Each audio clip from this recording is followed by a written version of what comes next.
My 6-year-old son Leo accidentally knocked over a plastic cup of lemonade on the pristine white tablecloth. Before I could even grab a napkin, my mother, Beatrice, slammed her fork down against her crystal plate. The sharp clinking sound silenced the entire backyard. She pointed a manicured finger at my little boy and announced to the 40 guests present, "Do not bring your youngest next time, Kendra. He is ruining the aesthetic of this gathering." Nobody spoke up to protect my son. My aunts and uncles just stared at their plates. Suddenly, my 16-year-old daughter Aaliyah aggressively shoved her chair away from the table. She stood up, glared directly into her grandmother's eyes, and warned, "Try saying that again. I am Kendra, and I am 34 years old. Before I tell you how I systematically dismantled my toxic family's fake empire on that very lawn, let me know where you are watching from in the comments below. Hit like and subscribe if you have ever had to stand up to relatives who treated your children like second-class citizens." The annual family picnic was supposed to be a celebration of our legacy. My mother hosted it every summer at her sprawling estate. It was an event designed purely for her to show off to the neighbors. She wore a tailored linen suit that probably cost more than my first car. When Aaliyah challenged her, my mother's face turned a blotchy shade of red. She was not used to anyone defying her, especially not a teenager. She gasped and placed a hand over her pearl necklace. "How dare you speak to me that way in my own home?" she hissed. Aaliyah did not flinch. She crossed her arms and stared right back. "I dare, because you are talking about my little brother like he is a stray dog," Aaliyah replied, her voice loud enough for the neighbors to hear. "He spilled a drink." "Grandma, he is 6 years old. You are acting like he committed a crime." Beatrice stood up, her chair scraping loudly against the stone patio. She looked away from Aaliyah and glared directly at me. "This is exactly what I expected from you, Kendra," she said, her voice dripping with venom. "You have zero control over your household. I spend weeks preparing this catering, making sure every detail is perfect for our guests, and you bring this chaos into my sanctuary. Look at your sister Vanessa." Beatrice gestured grandly to the other side of the long table. My older sister Vanessa sat there looking like a magazine cover. Her 2 children were sitting completely still, wearing matching designer outfits, looking miserable but obedient. "Vanessa has managed to raise a respectable family," Beatrice continued. "Her children know how to behave in polite society. But yours are just wild, Kendra. They have no manners, no discipline, and no respect for the things I provide." I felt my jaw tighten, but I refused to give her the satisfaction of seeing me break. For my entire life, my mother had used these gatherings to remind me of my place. I was the disappointment. I was the single mother who lost her husband and supposedly struggled to make ends meet. Vanessa was the golden child who married a wealthy executive. Every comment my mother made was a calculated strike designed to elevate Vanessa and crush me. I reached over and gently pulled Leo toward my side. He was trembling slightly, his big brown eyes darting between me and his grandmother. "It is just lemonade, Mother," I said, keeping my voice terrifyingly calm. "I will clean it up. There is no need to humiliate a child in front of the entire family." "Humiliate?" Beatrice scoffed, crossing her arms. "I am stating a fact, Kendra. The boy has issues. Everyone here knows it, but nobody wants to say it out loud because they feel sorry for you. You refuse to put him in a proper facility. You drag him to adult events where he clearly does not belong. And then you let this teenage girl disrespect me on my own property." I looked around the table at the faces of my own flesh and blood. Aunt Viv was suddenly very interested in her potato salad.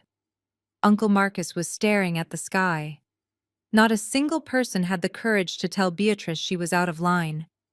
They were all too dependent on her money and her approval to ever bite the hand that fed them. Aaliyah took a step forward, her fists clenched at her sides. "He does not need a facility," she yelled. "He has ADHD, you evil woman. He needs a napkin and maybe a grandmother who actually loves him instead of treating him like a prop for her stupid parties." A collective gasp echoed across the patio. Vanessa finally decided to join the conversation. She sighed dramatically and dabbed her mouth with a cloth napkin. Aaliyah, sweetie, please lower your voice, Vanessa said, using that condescending fake sweet tone she perfected in high school. Grandma is just stressed. Hosting is very expensive and very exhausting. We all know your mother cannot afford to chip in for the catering, so the least you could do is be grateful and sit quietly. That was the moment the remaining warmth in my heart turned to absolute ice. I stood up slowly, pushing my chair back. I did not even yell. I looked at Vanessa, and then at my mother. Gratitude, I asked, my voice echoing clearly over the soft music. You want gratitude for a plate of dry chicken. You want my children to sit in silent terror just to make your aesthetic look good for people who do not even care about you. Beatrice slammed her hand on the table. How dare you, ungrateful little brat, she screamed. Everything you have is because I allow you at this table. You are an embarrassment. You chose a dead end. Before I could even process my mother's cruel words, a shadow fell over the table. It was Connor, my older sister's husband. Connor was a tall, athletic white man who always dressed like he was stepping off a yacht. He wore a crisp Ralph Lauren polo shirt, khaki shorts, and a smug expression that he carried everywhere like a badge of honor. He walked around the edge of the patio with the slow, deliberate pace of a man who believed he owned the very ground we stood on. He positioned himself right behind my daughter Aaliyah. Without warning, he placed his heavy, pale hand firmly on her shoulder. His grip was tight enough to make her flinch, and her eyes widened in surprise. Now let's all just take a deep breath and calm down, Connor said, using that slow, patronizing tone he always reserved for us. He looked at Aaliyah and shook his head slightly. Aaliyah, there is no need to get loud and act ghetto in front of the neighbors. We are civilized people here. We do not solve our problems by screaming over spilled juice. It reflects poorly on everyone. The word ghetto hung in the air like a foul odor. My vision literally went red. The absolute audacity of this man to come into my family, touch my teenage daughter, and use that racially coded language disguised as a polite correction made my blood boil. I did not hesitate. I closed the distance between us in 2 seconds flat. I raised my arm and violently swatted his hand off my daughter's shoulder. The sharp smack of my hand against his skin echoed sharply across the quiet patio. Do not ever touch my daughter, I commanded, my voice dropping an octave. And do not ever use that word to describe my child again. Connor's smug smile faltered for a brief second. He rubbed the back of his hand, feigning shock and victimhood. He took a theatrical step back, holding his hands up as if I were the aggressive one, attacking an innocent bystander.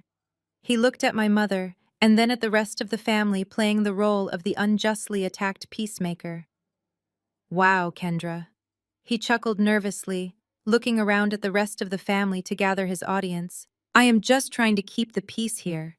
You know I always try to look out for this family. There is no need for physical violence. But honestly, since we are putting everything on the table right now, your mother is absolutely right. You are letting your emotions ruin a beautiful afternoon that I helped pay for.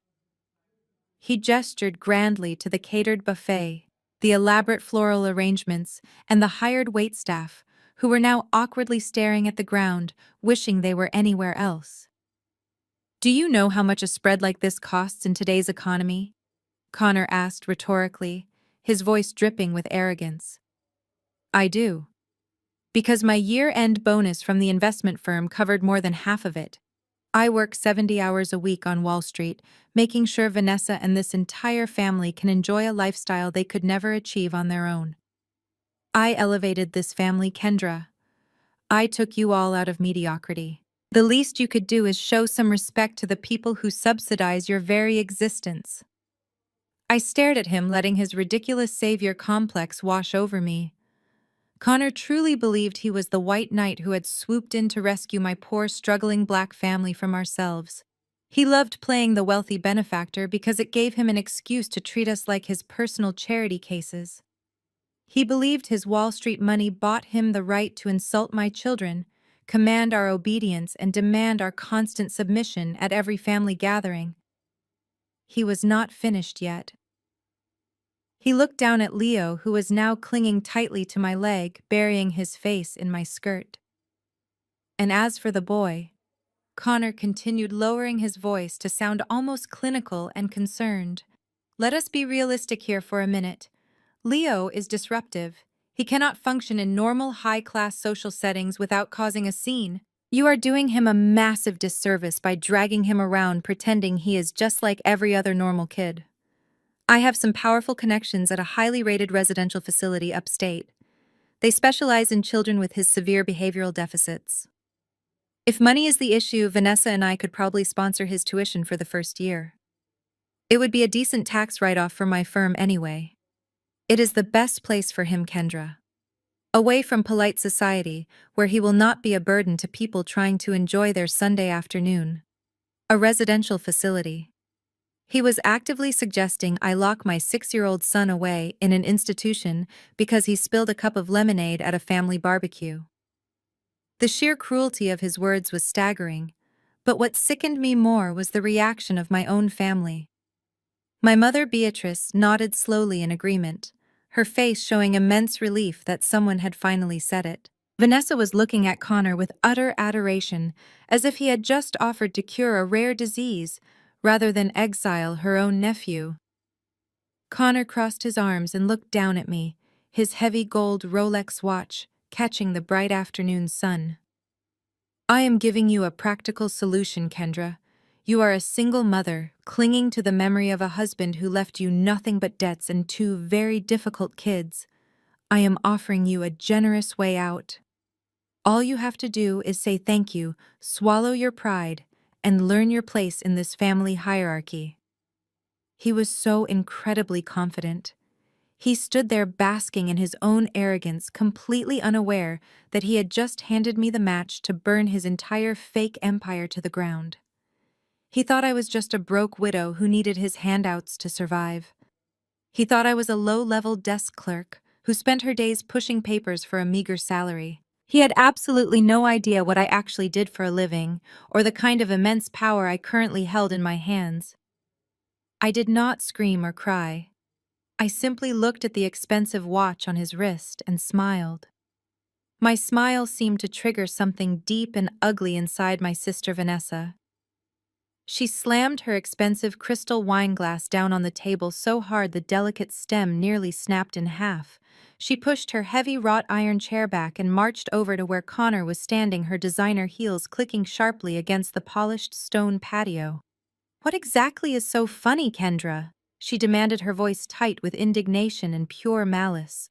My husband just offered to pay for your son's rehabilitation out of the goodness of his incredibly generous heart, and you stand there smirking at him like you are somehow above us. You have always been exactly like this. Vanessa continued, her face twisting into a hideous sneer. You are so fiercely proud, but for absolutely no logical reason. You sit in your little rented apartment pushing papers all day as a low-level desk calculator, and you actually think you know how the real world works. You do not know anything, Kendra. Connor runs a massive multi-million-dollar investment firm. He manages corporate portfolios that are worth more money than you will make in 10 lifetimes of crunching numbers. He is trying to help you because frankly you are a massive embarrassment to this entire family. The manicured patio was dead silent. But Vanessa was just getting warmed up. She looked at me with a sickening mixture of fake pity and utter disgust. I know you are deeply bitter, she said, softening her voice into a mockingly sympathetic tone that made my skin crawl. I know it physically hurts you to come to my beautiful home and see the incredible life Connor and I have built together. I know you look at my successful husband and realize everything you completely missed out on in your own life. It is not our fault that you chose to marry Marcus instead of finding someone who could actually provide for you. Hearing my late husband's name in her toxic mouth made the air in my lungs turn to solid ice. Marcus was a genuinely good man. He was a hard-working master mechanic who came home every single night with engine grease on his hands and pure, unfiltered love in his heart. He treated me like an absolute queen, and he adored our 2 children more than anything in this world. But to Vanessa and my status-obsessed mother, Marcus was nothing more than a blue-collar statistic. He was just a black man in dirty work coveralls. Vanessa tilted her head, her expensive blonde highlights catching the bright summer sun. Marcus was a sweet guy, Kendra, she said. But let us be brutally honest here. He was just a grease monkey who left you a mountain of medical debt and a broken-down Honda Civic. He could not properly provide for you when he was alive, and he certainly left you with absolutely nothing when he unexpectedly died. Connor is offering you a golden lifeline today. He is offering to fix the massive mess your sad life has become. And instead of getting down on your knees and thanking him, you violently slap his hand away and act like some ungrateful ghetto stereotype. Aaliyah let out a furious sound, a terrifying mixture of a sharp gasp and a deep guttural growl, and tried to lunge forward to attack her aunt. I immediately shot my right arm out and blocked her path. I did not even look back at my teenage daughter. I just kept my eyes firmly locked on Vanessa, the beloved golden child. The woman who had spent her entire privileged life happily stepping on my neck just to make herself look slightly taller. She stood there radiating arrogant perfection. Aunt Viv murmured something in desperate agreement from the far end of the long dining table. Yes, Kendra, just listen to your sister Viv whispered loudly, her eyes darting nervously between us. They are only trying to help you and the boy out. Uncle Marcus nodded along, swirling his expensive bourbon in his glass. Pride goeth before the fall. Kendra, he chimed in, trying to sound wise. You should take the financial help. Do not let your massive ego ruin your poor kids' futures. They were all eagerly waiting for me to explode. They desperately wanted me to scream and curse so they could point their fingers and confidently validate their racist narrative that I was just an unstable, angry black woman who could not handle polite society. They wanted to see me publicly break under the crushing weight of their collective superiority, but I simply did not give them the dramatic show they so desperately craved. Instead, I felt a strange sense of absolute tranquility wash over my entire body. It was the terrifying calm of a silent apex predator that has just locked the steel cage door from the inside, leaving the prey trapped. I slowly looked away from Vanessa's sneering face and looked down at my young son. Leo was still nervously holding the empty plastic cup, his little fingers sticky from the spilled sugary lemonade. I calmly reached over to the elaborate buffet table and picked up a thick white linen napkin.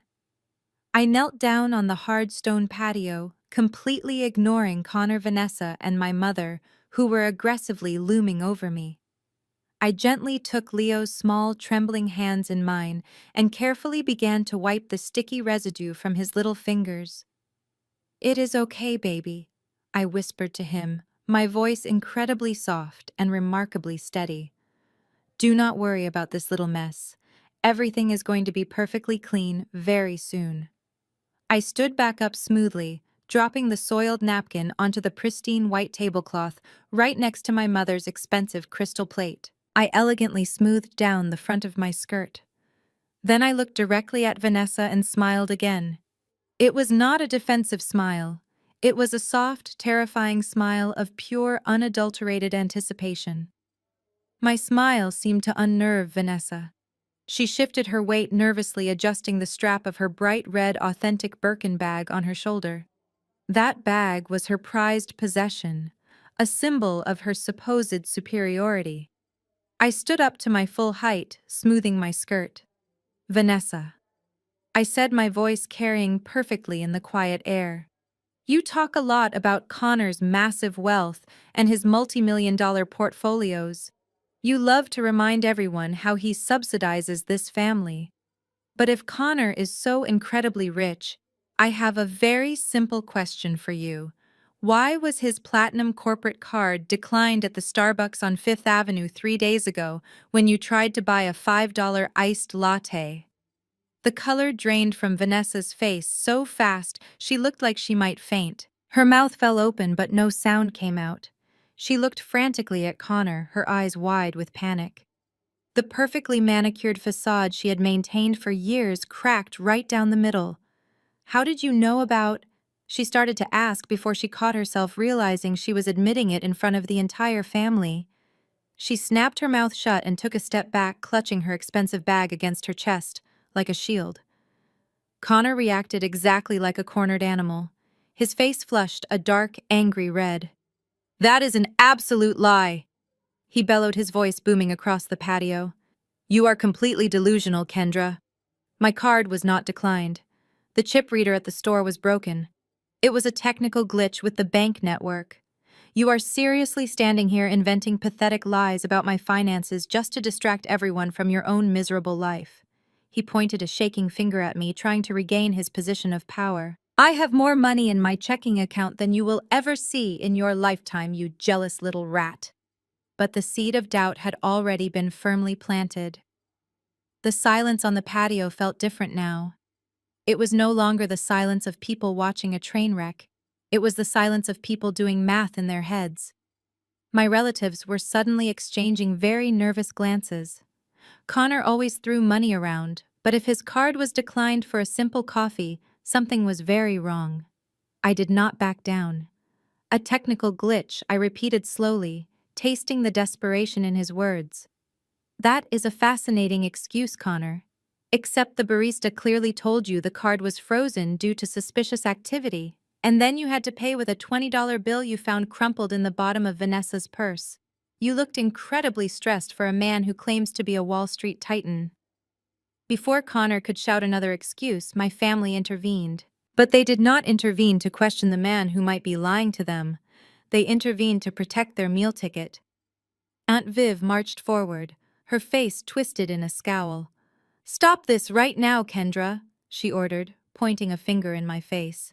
"You have gone entirely too far this time. Making up lies about your brother-in-law just because you are angry is completely unacceptable. Connor has been nothing but generous to this family." Uncle Marcus quickly backed her up. He set his bourbon glass down heavily on the table. "Viv is right, Kendra. You are acting completely unhinged. Connor just paid for this entire catered barbecue. Do you have any idea how much those imported steaks cost? He spends his hard-earned money to bring this family together, and you stand there hurling ridiculous accusations at him. You are deeply ungrateful." My mother. Beatrice crossed her arms and glared at me. "You are ruining everything as usual," she hissed. "You cannot stand to see anyone else happy. You owe Connor and Vanessa a massive apology right this second. If you do not apologize to him right now, you can take your children and leave my property immediately. I will not tolerate this kind of blatant disrespect towards the people who actually support this family." I looked at the three of them. My aunt, my uncle, and my mother. They were all completely blinded by their greed and their unwavering devotion to the image of wealth Connor projected. They wanted an apology. They wanted me to bow my head and grovel to a man who was nothing more than an empty suit. Aaliyah grabbed my hand, squeezing it tightly. She was furious, but she stayed quiet, waiting for my lead. I squeezed her hand back, letting her know everything was entirely under control. I turned my attention back to my aunt and uncle. "You are defending him because you think he is your personal ATM. You think his wealth is real." I shook my head slowly, feeling a deep sense of pity for their willful ignorance. "You are all so desperate to be adjacent to wealth that you refuse to see what is right in front of your faces. You are defending a man who is actively crumbling under the weight of his own massive lies. But you have no idea what is actually happening behind the closed doors of his fancy investment firm." Uncle Marcus scoffed loudly. "And I suppose you do?" he mocked, shaking his head. "You are a low-level desk worker, Kendra. What could you possibly know about corporate finance or investment portfolios? You should stick to your little spreadsheets and let the real adults handle the big business." I took a deep breath, letting the cool summer breeze wash over me. They had firmly aligned themselves with the wealthy white knight and completely dismissed the black woman they had always underestimated. It was exactly what I needed them to do. Because the higher they placed Connor on his pedestal, the harder the impending fall was going to be. And I was about to kick the pedestal completely out from under him. Connor could not handle what was happening. For years, he had constructed a carefully curated image of the benevolent, wealthy white savior rescuing his wife's underprivileged black family. He thrived on our gratitude and our silent submission. But right now, a black woman was standing in the middle of a manicured lawn, refusing to bow down and actively threatening to expose the massive cracks in his financial armor. The polite, civilized mask he wore so proudly completely shattered, revealing the vicious entitlement underneath. He took 3 aggressive steps forward, closing the distance between us, until he was standing entirely too close. He used his height to tower over me, his chest puffed out in a classic display of physical intimidation. His face was no longer the smug, composed mask of a Wall Street executive. It was contorted into a mask of pure, unadulterated rage. The veins in his neck bulged against the collar of his expensive polo shirt. "Listen to me, you ungrateful little witch." He spat, his voice low and dangerous. "You think you can march in here with your bad attitude and your wild children and disrespect me? You think you can stand there and invent lies about my bank accounts? I own you, Kendra. I own this entire family. Everything nice your mother has is because I allow it. Everything Vanessa wears is because I pay for it." I did not flinch. I did not step back. I looked him dead in his angry eyes, holding my ground with the unwavering strength of a mother protecting her young. "You do not own anything, Connor," I replied, my voice completely steady. "You are just a loud man playing pretend in a borrowed backyard." That statement pushed him right over the edge. He completely lost whatever shred of self-control he had left. He pointed a shaking finger directly at my face, so close I could feel the heat from his skin. "You are trespassing on my mother-in-law's estate," he roared, the sound echoing loudly across the patio. "I will call the police and have you and your feral kids dragged out of here." The word feral hung in the warm summer air like a physical blow. It was a vile, racist dog whistle designed to strip my children of their humanity and paint them as dangerous animals. But the threat of calling the police was the true weapon. In our community, weaponizing the police against a black family is not just an empty threat. It is an act of sheer violence. It is a highly triggering escalation that carries the very real weight of potential tragedy. Connor knew exactly what he was doing. He was using his white privilege as a loaded gun, aiming it directly at my family to force me back into my place. A collective gasp rippled through the gathered relatives. Even Vanessa looked momentarily stunned by the sheer brutality of his words. The threat was so severe, so steeped in real-world danger, that it should have snapped my family out of their trance. It should have been the moment my mother stepped in and ordered him out of her yard for threatening her own flesh and blood. But nobody moved. Not a single person spoke up to stop him. Aunt Viv looked down at her shoes. Uncle Marcus sipped his bourbon, avoiding my gaze. My mother, Beatrice, simply crossed her arms tighter. Her silence acted as a loud, ringing endorsement of Connor's threat. My own mother was perfectly willing to let this arrogant white man call the police on her black daughter and her small children just to protect her precious access to his supposed wealth. Her cowardice was absolute, and it was sickening. Vanessa stood there clutching her designer bag, pretending she did not hear her husband call her own nephew a feral animal. They chose their comfortable lies over my children's basic safety. Aaliyah pressed herself firmly against my side, her breathing heavy and fast. She was terrified, but she was trying so hard to be brave for her little brother. Leo whimpered softly, his small hands gripping the fabric of my skirt so tightly his knuckles were turning pale. He did not fully understand the complex racial dynamics or the historical weight of the police threat, but he understood that the loud, angry man was trying to hurt his mother and his older sister. Connor saw the fear in my children's eyes, and he smiled. It was a cold, triumphant smile. He thought he had won. He reached into the pocket of his tailored khaki shorts and pulled out his sleek silver smartphone. He held it up, gripping it tightly like a symbol of his supreme authority. "I am not joking, Kendra," he warned, tapping the screen with his thumb. "I am dialing right now. I am going to tell the dispatcher that there is a hostile trespasser on the property, causing a disturbance and threatening the homeowners. We will see how tough you act when they arrive with their sirens blaring and put you in handcuffs in front of all these nice people. I will make sure social services gets a call about those kids too. You are going to lose everything today." He was banking on my terror. He was waiting for me to panic, to beg for mercy, to apologize profusely, and drag my children away in utter humiliation. He wanted the rest of the family to witness exactly what happens when someone dares to question his absolute authority. The patio was suffocatingly quiet.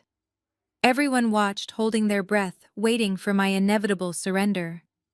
I stared at his phone. I looked at the smug satisfaction practically oozing from his pores. I felt my son clinging to my leg and the protective heat radiating from my teenage daughter. I felt no fear. I felt a profound sense of clarity. Connor had just played his ultimate trump card, thinking it was a guaranteed victory over my life. Instead of cowering, I reached into my purse. My fingers wrapped around the smooth glass of my smartphone. I pulled it out, unlocked the screen, and opened the keypad. I extended my arm, holding the device up to his arrogant face. "I am not going to beg you to stop, Connor," I said, my voice slicing through the heavy silence. "I will make this incredibly easy for you. Call them. Dial 911 right now. Tell them to send their best officers to drag me away. Do you want me to dial the numbers for you, or are your fingers too sweaty from all that fake confidence?" Connor stared at my phone as if it were a live grenade. His thumb hovered over his screen, but he did not press any buttons. He blinked rapidly, completely thrown off balance by my total lack of fear. The script he had run in his head ended with me on my knees, crying and pleading for forgiveness. It did not involve me offering him a phone and daring him to make good on his racist threats. Vanessa shifted uncomfortably behind him. She peered over his shoulder, her perfectly sculpted eyebrows knitting together in deep confusion. "What are you doing, Kendra?" she asked, her voice losing its mocking edge and taking on a nervous quality. "Just apologize and stop acting crazy. You are going to get arrested." "I am not going anywhere, Vanessa," I replied, keeping my eyes locked dead on her husband. "And neither are the police, because Connor is not going to call anyone." "Are you, Connor?" I took another step forward, closing the gap even more. He instinctively took a half step back, his expensive shoes scraping loudly against the stone. "You see, everyone standing here assumes I am just a poor, struggling widow who pushes papers at a meaningless desk job to barely make rent. You have spent the last 5 years patting yourselves on the back for occasionally throwing me scraps. You let me sit at the end of the table, and you mocked my clothes and insulted my late husband. And every time you did, I just sat there and smiled and let you believe whatever made you feel superior." My mother Beatrice let out a loud, exasperated sigh. "We do not just believe it, Kendra, it is the truth," she said, crossing her arms defensively. "We know exactly what your life is like. You are a low-level accountant. There is no shame in being poor, but there is shame in being this proud and ungrateful when people try to help you." I turned my head to look at my mother, feeling nothing but cold detachment. "You do not know the first thing about my life, Beatrice," I said, dropping the title of mother entirely. "When Marcus died, I was completely devastated. I had massive hospital bills, a newborn baby, and a grieving daughter. I came to you for a small loan just to keep our heads above water. You told me I made my bed and I had to lie in it. You said you could not spare a dime because Vanessa needed a lavish wedding to a Wall Street rising star. You chose an ice sculpture over feeding your own grandchildren." Aunt Viv gasped loudly, but I did not stop. So I wiped my tears and I went to work. I continued, my voice echoing with years of suppressed strength. "I took that low-level desk job. But what none of you bothered to ask was who exactly I was working for. I went back to school at night after the kids were asleep. I earned my advanced degrees while you were attending country club mixers. I took the federal exams. I worked 80-hour weeks poring over complex financial documents until my eyes bled. I climbed the ranks quietly because I never wanted to rely on you ever again. I became the knight." Connor swallowed hard. A bead of sweat rolled down the side of his face. His confident posture was rapidly deflating. "What are you babbling about, Kendra?" he asked, his voice suddenly lacking its booming authority. "What difference does any of that make right now? You still do not belong here with us in this family." I slowly lowered my phone and slipped it back into my purse. "It makes all the difference in the world, Connor," I said, taking a deep breath of the sweet summer air. "Because I do not just push papers. I am a lead forensic accountant. I do not work for some small-time tax firm in the suburbs. I work directly for the United States Securities and Exchange Commission in their Central Enforcement Division. I track missing money. I dismantle complex financial fraud. I find the hidden offshore accounts that arrogant men use to hide their stolen wealth." The patio went dead silent. You could hear a pin drop on the grass 20 feet away. My family stared at me with wide, unblinking eyes. The phrase Securities and Exchange Commission hung in the air like an executioner's axe waiting to fall. Uncle Marcus stopped swirling his bourbon. My mother dropped her arms to her sides. Vanessa looked like she had just been slapped. They finally realized they had spent half a decade bullying a woman who held federal investigative authority. The most satisfying reaction belonged to Connor. The wealthy, untouchable Wall Street titan looked absolutely terrified. The color completely drained from his face, leaving him looking pale and sickly. His mouth opened and closed like a fish out of water, but no sound emerged. His eyes darted back and forth, desperately trying to calculate how much I actually knew. He knew exactly what a lead forensic accountant for the SEC could do to a man like him. He knew my job was to put people exactly like him in federal prison. And he was about to find out I was exceedingly good at my job. I watched the realization wash over him like a bucket of freezing water. "You do not run a multi-million-dollar investment firm, Connor," I said, my voice carrying a lethal precision. "You run a massive fraudulent Ponzi scheme. You do not invest anyone's money. You take funds from new clients to pay off the old ones while skimming millions off the top to fund your lavish lifestyle and your fake platinum cards." Vanessa let out a sharp, hysterical laugh that sounded more like a choke. "What are you talking about?" "Kendra," she stammered, looking frantically at her husband. "Tell her she is crazy, Connor.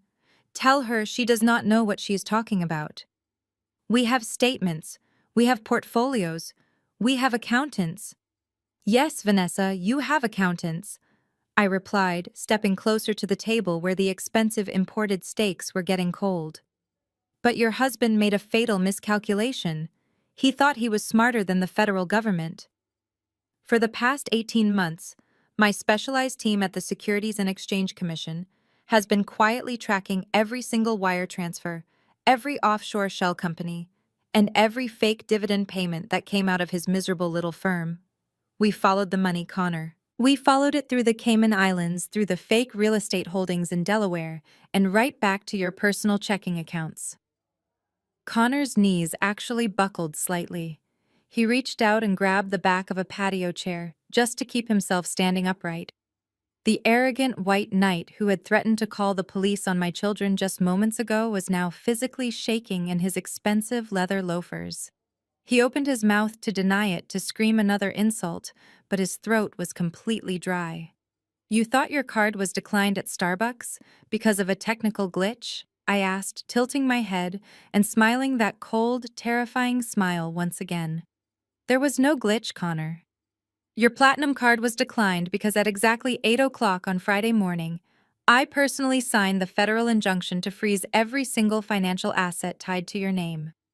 Your corporate accounts are frozen. Your personal accounts are frozen. Your offshore trusts are frozen. You are completely and utterly broke.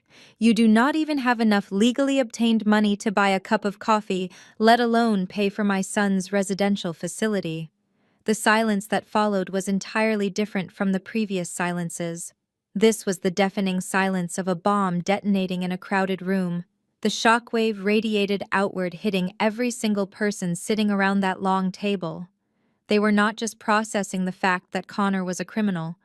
They were processing the horrifying reality of what his crimes meant for them. I turned my attention to the elaborate buffet table filled with gourmet dishes, expensive champagne, and crystal glassware. I picked up a silver serving spoon and casually stirred the expensive potato salad. My Uncle Marcus was right about one thing, I announced, looking around at the terrified faces of my family. Connor did pay for this entire catered barbecue. He paid for those imported steaks. He paid for this beautiful aesthetic that my mother values so much. But he did not pay for it with his hard-earned Wall Street bonus. I dropped the silver spoon back into the bowl with a loud clatter. He paid for it with stolen money, I declared, my voice ringing with absolute authority. He paid for it using the retirement funds of elderly teachers and the life savings of hard-working blue-collar mechanics like my late husband. Every bite of food you are putting into your mouths today was purchased with stolen funds. This entire party is a crime scene funded by a man who robs the innocent to pretend he is royalty. Aunt Viv dropped her plate. The delicate china shattered against the stone patio, sending pieces of imported steak and organic vegetables scattering across the ground. Her hands flew up to cover her mouth, and a low, mournful wail escaped her lips. Uncle Marcus dropped his glass of bourbon, the amber liquid pooling around his feet like a dark stain. Vanessa was hyperventilating now. She grabbed Connor's arm, digging her perfectly manicured nails into his skin. "Tell me she is lying, Connor," she screamed, her voice cracking with pure terror. "Tell me you did not steal our money. Tell me my house is safe. Tell me my cars are safe. We just bought that vacation home in Aspen, Connor. Tell me this is just a misunderstanding." Connor could not even look at his wife. He stared blankly at the grass, completely paralyzed by the sudden absolute destruction of his carefully constructed life. He was a fraud, a thief and a coward, and everyone finally saw him for exactly what he was. My mother, Beatrice, looked like she was going to have a heart attack.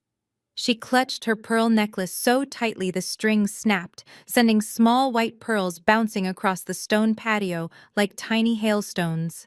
She looked at Connor, and then she looked at me, her eyes wide with a mixture of disbelief and growing panic. "You are making this up," Beatrice gasped, struggling to catch her breath. "You are just trying to ruin this family because you are jealous. The federal government would not hire someone like you to investigate someone like Connor. He is a respected businessman. You are just a spiteful little girl trying to cause trouble." "You can live in denial for another 5 minutes if you want, Beatrice," I replied, stepping back and wrapping my arms protectively around my 2 children. "But the federal warrants have already been issued. The subpoenas were delivered to his empty office building yesterday afternoon. The only reason the agents did not arrest him on Friday is because they wanted to finalize the asset seizure first. His firm is gone. The money is gone. The facade is gone. It is over." Aunt Viv was the first to break the paralyzing silence. She took a step forward, her expensive heels wobbling on the stone patio. Her eyes were fixed on Connor, but they were completely hollow. "Connor," she whispered, her voice trembling with a terrifying fragility. "My retirement fund. You told me it was secured in a high-yield municipal bond. You sat in my living room, drank my tea, and promised me it was entirely safe. Tell me Kendra is lying. Tell me my money is right where you said it was." Connor could not meet her gaze. He stared at the spilled potato salad at his feet. His silence was the loudest confession he could have possibly made. Viv let out a sound that was half sob and half scream. She lunged at him, grabbing the collar of his crisp Ralph Lauren polo shirt. "Where is my money, you thief?" she shrieked, shaking him with a surprising amount of physical strength for a woman her age. "I worked 40 years at the post office for that money. I trusted you because you said you knew better than us. You said you were the financial expert. Give it back to me right now." Uncle Marcus was right behind her. The bourbon he had spilled earlier was completely forgotten. The sophisticated older gentleman act he loved to put on vanished, replaced by raw panic. He grabbed Connor's shoulder and violently spun him around. Viv let go as Marcus shoved Connor hard against the edge of the buffet table. The table rattled, sending a silver platter crashing to the patio. "I gave you $200,000 last month," Marcus roared, his face inches from Connor's. That was my commercial loan to expand my dealership. You told me you could double it. What did you do with my money, you arrogant piece of garbage? Connor held his hands up in a defensive gesture. Marcus, please, you have to listen to me. He stammered, his voice cracking. It is just a temporary liquidity issue. The market took an unexpected downturn, and the SEC is overreacting. I can fix this. I just need a little more time to move some assets around. We can sort this out internally. We do not need to involve the authorities. You cannot fix a Ponzi scheme, Connor, I interjected smoothly, my voice cutting through his pathetic lies. The money is not in a municipal bond, and it is not in the market. It was used to pay the mortgage on your Aspen vacation home and to cover the lease on Vanessa's new Range Rover. There are no assets left to move. You bled this family dry to fund your own illusion of grandeur. Hearing about her car and her vacation home pushed Vanessa over the absolute edge. She began to hyperventilate. Her chest heaved rapidly, her breaths coming in short, desperate gasps. She staggered backward, clutching her chest, as if her expensive silk blouse was suddenly suffocating her. No, no, no, she chanted, shaking her head violently. You promised me, Connor. You promised me we were wealthy. You said we were set for life. You told me my family was just ignorant about high-level finance. You said they were lucky to have you. She looked around the patio, her eyes wild and unfocused. She saw the furious faces of her aunts and uncles, the people whose life savings had paid for the diamond tennis bracelet currently sparkling on her wrist. The realization hit her with the force of a speeding train. Her entire life, her status, her superiority over me, it was all bought with stolen money from her own blood relatives. She dropped her authentic Birkin bag on the ground, and it landed in a puddle of spilled champagne. Vanessa grabbed her husband's arm again, pulling at him frantically. "Tell them you did not do this," she begged, her voice high-pitched and hysterical. "Tell them you are a legitimate broker. Show them the portfolio statements. Call your lawyers, Connor. Do something. Fix this right now, or I swear to God I will leave you." Connor violently yanked his arm out of her grasp. His previous facade of the loving, generous husband completely evaporated. "Shut up, Vanessa," he snapped, his face twisted in a vicious sneer. "Just shut your mouth for 1 second. You think you are completely innocent in this. You loved spending the money. You never once asked how I managed to pull in 20% returns year after year.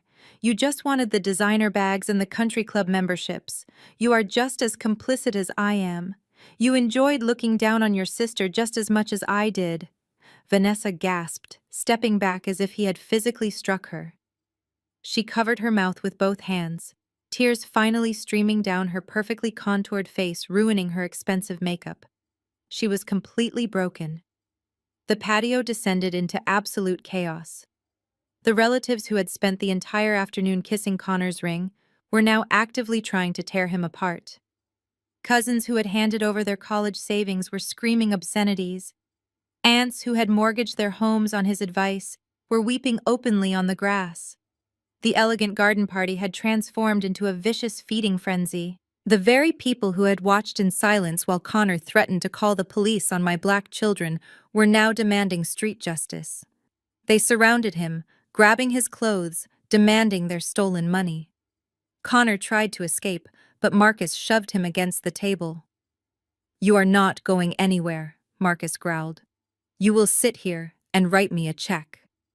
I stood on the patio, watching the disaster unfold. Aaliyah watched with wide eyes, holding my hand.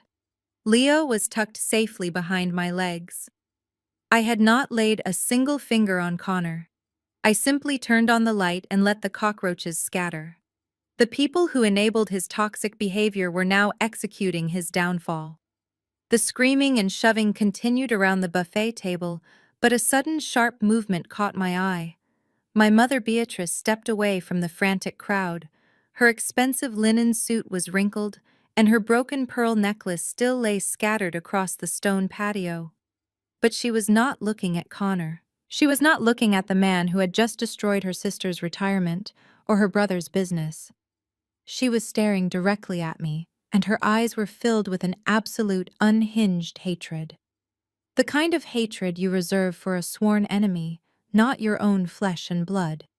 She marched across the lawn, her expensive shoes trampling over the spilled food and shattered china. She stopped just a few feet away from me, her chest heaving with rage. I thought the shock of Connor's crimes would finally wake her up.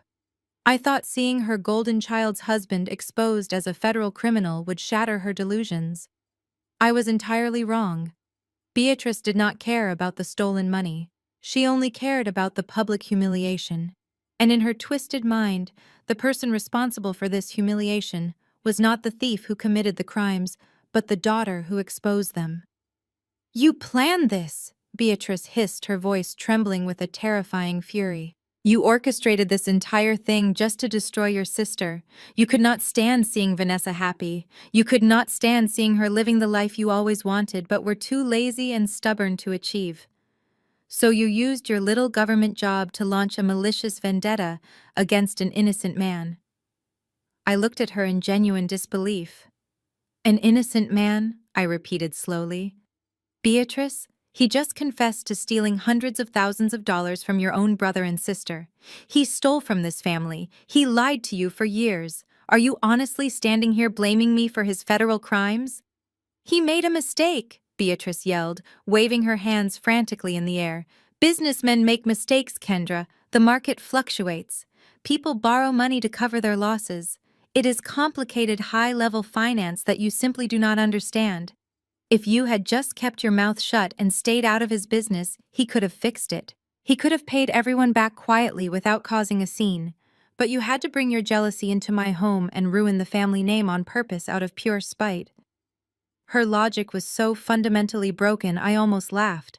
She was desperately clinging to the sinking ship because admitting she was wrong meant admitting her entire value system was a lie. She would rather protect a white-collar criminal who treated us like garbage than acknowledge the success and integrity of her own black daughter. "You did not just ruin his firm, Kendra." She continued, taking another step closer until I could smell the expensive perfume masking her nervous sweat. "You ruined this family. You ruined Vanessa's marriage. What are the neighbors going to say when they hear about this? What are my friends at the country club going to think? You dragged our sterling reputation through the mud just to satisfy your own bitter ego. You have always been a dark cloud hanging over this family. You have always been the difficult one, the ungrateful one, the child who never fit in." Aaliyah squeezed my hand, her teenage body rigid with anger. She wanted to yell at her grandmother again, but I gently rubbed her thumb, keeping her calm. This was not Aaliyah's battle anymore.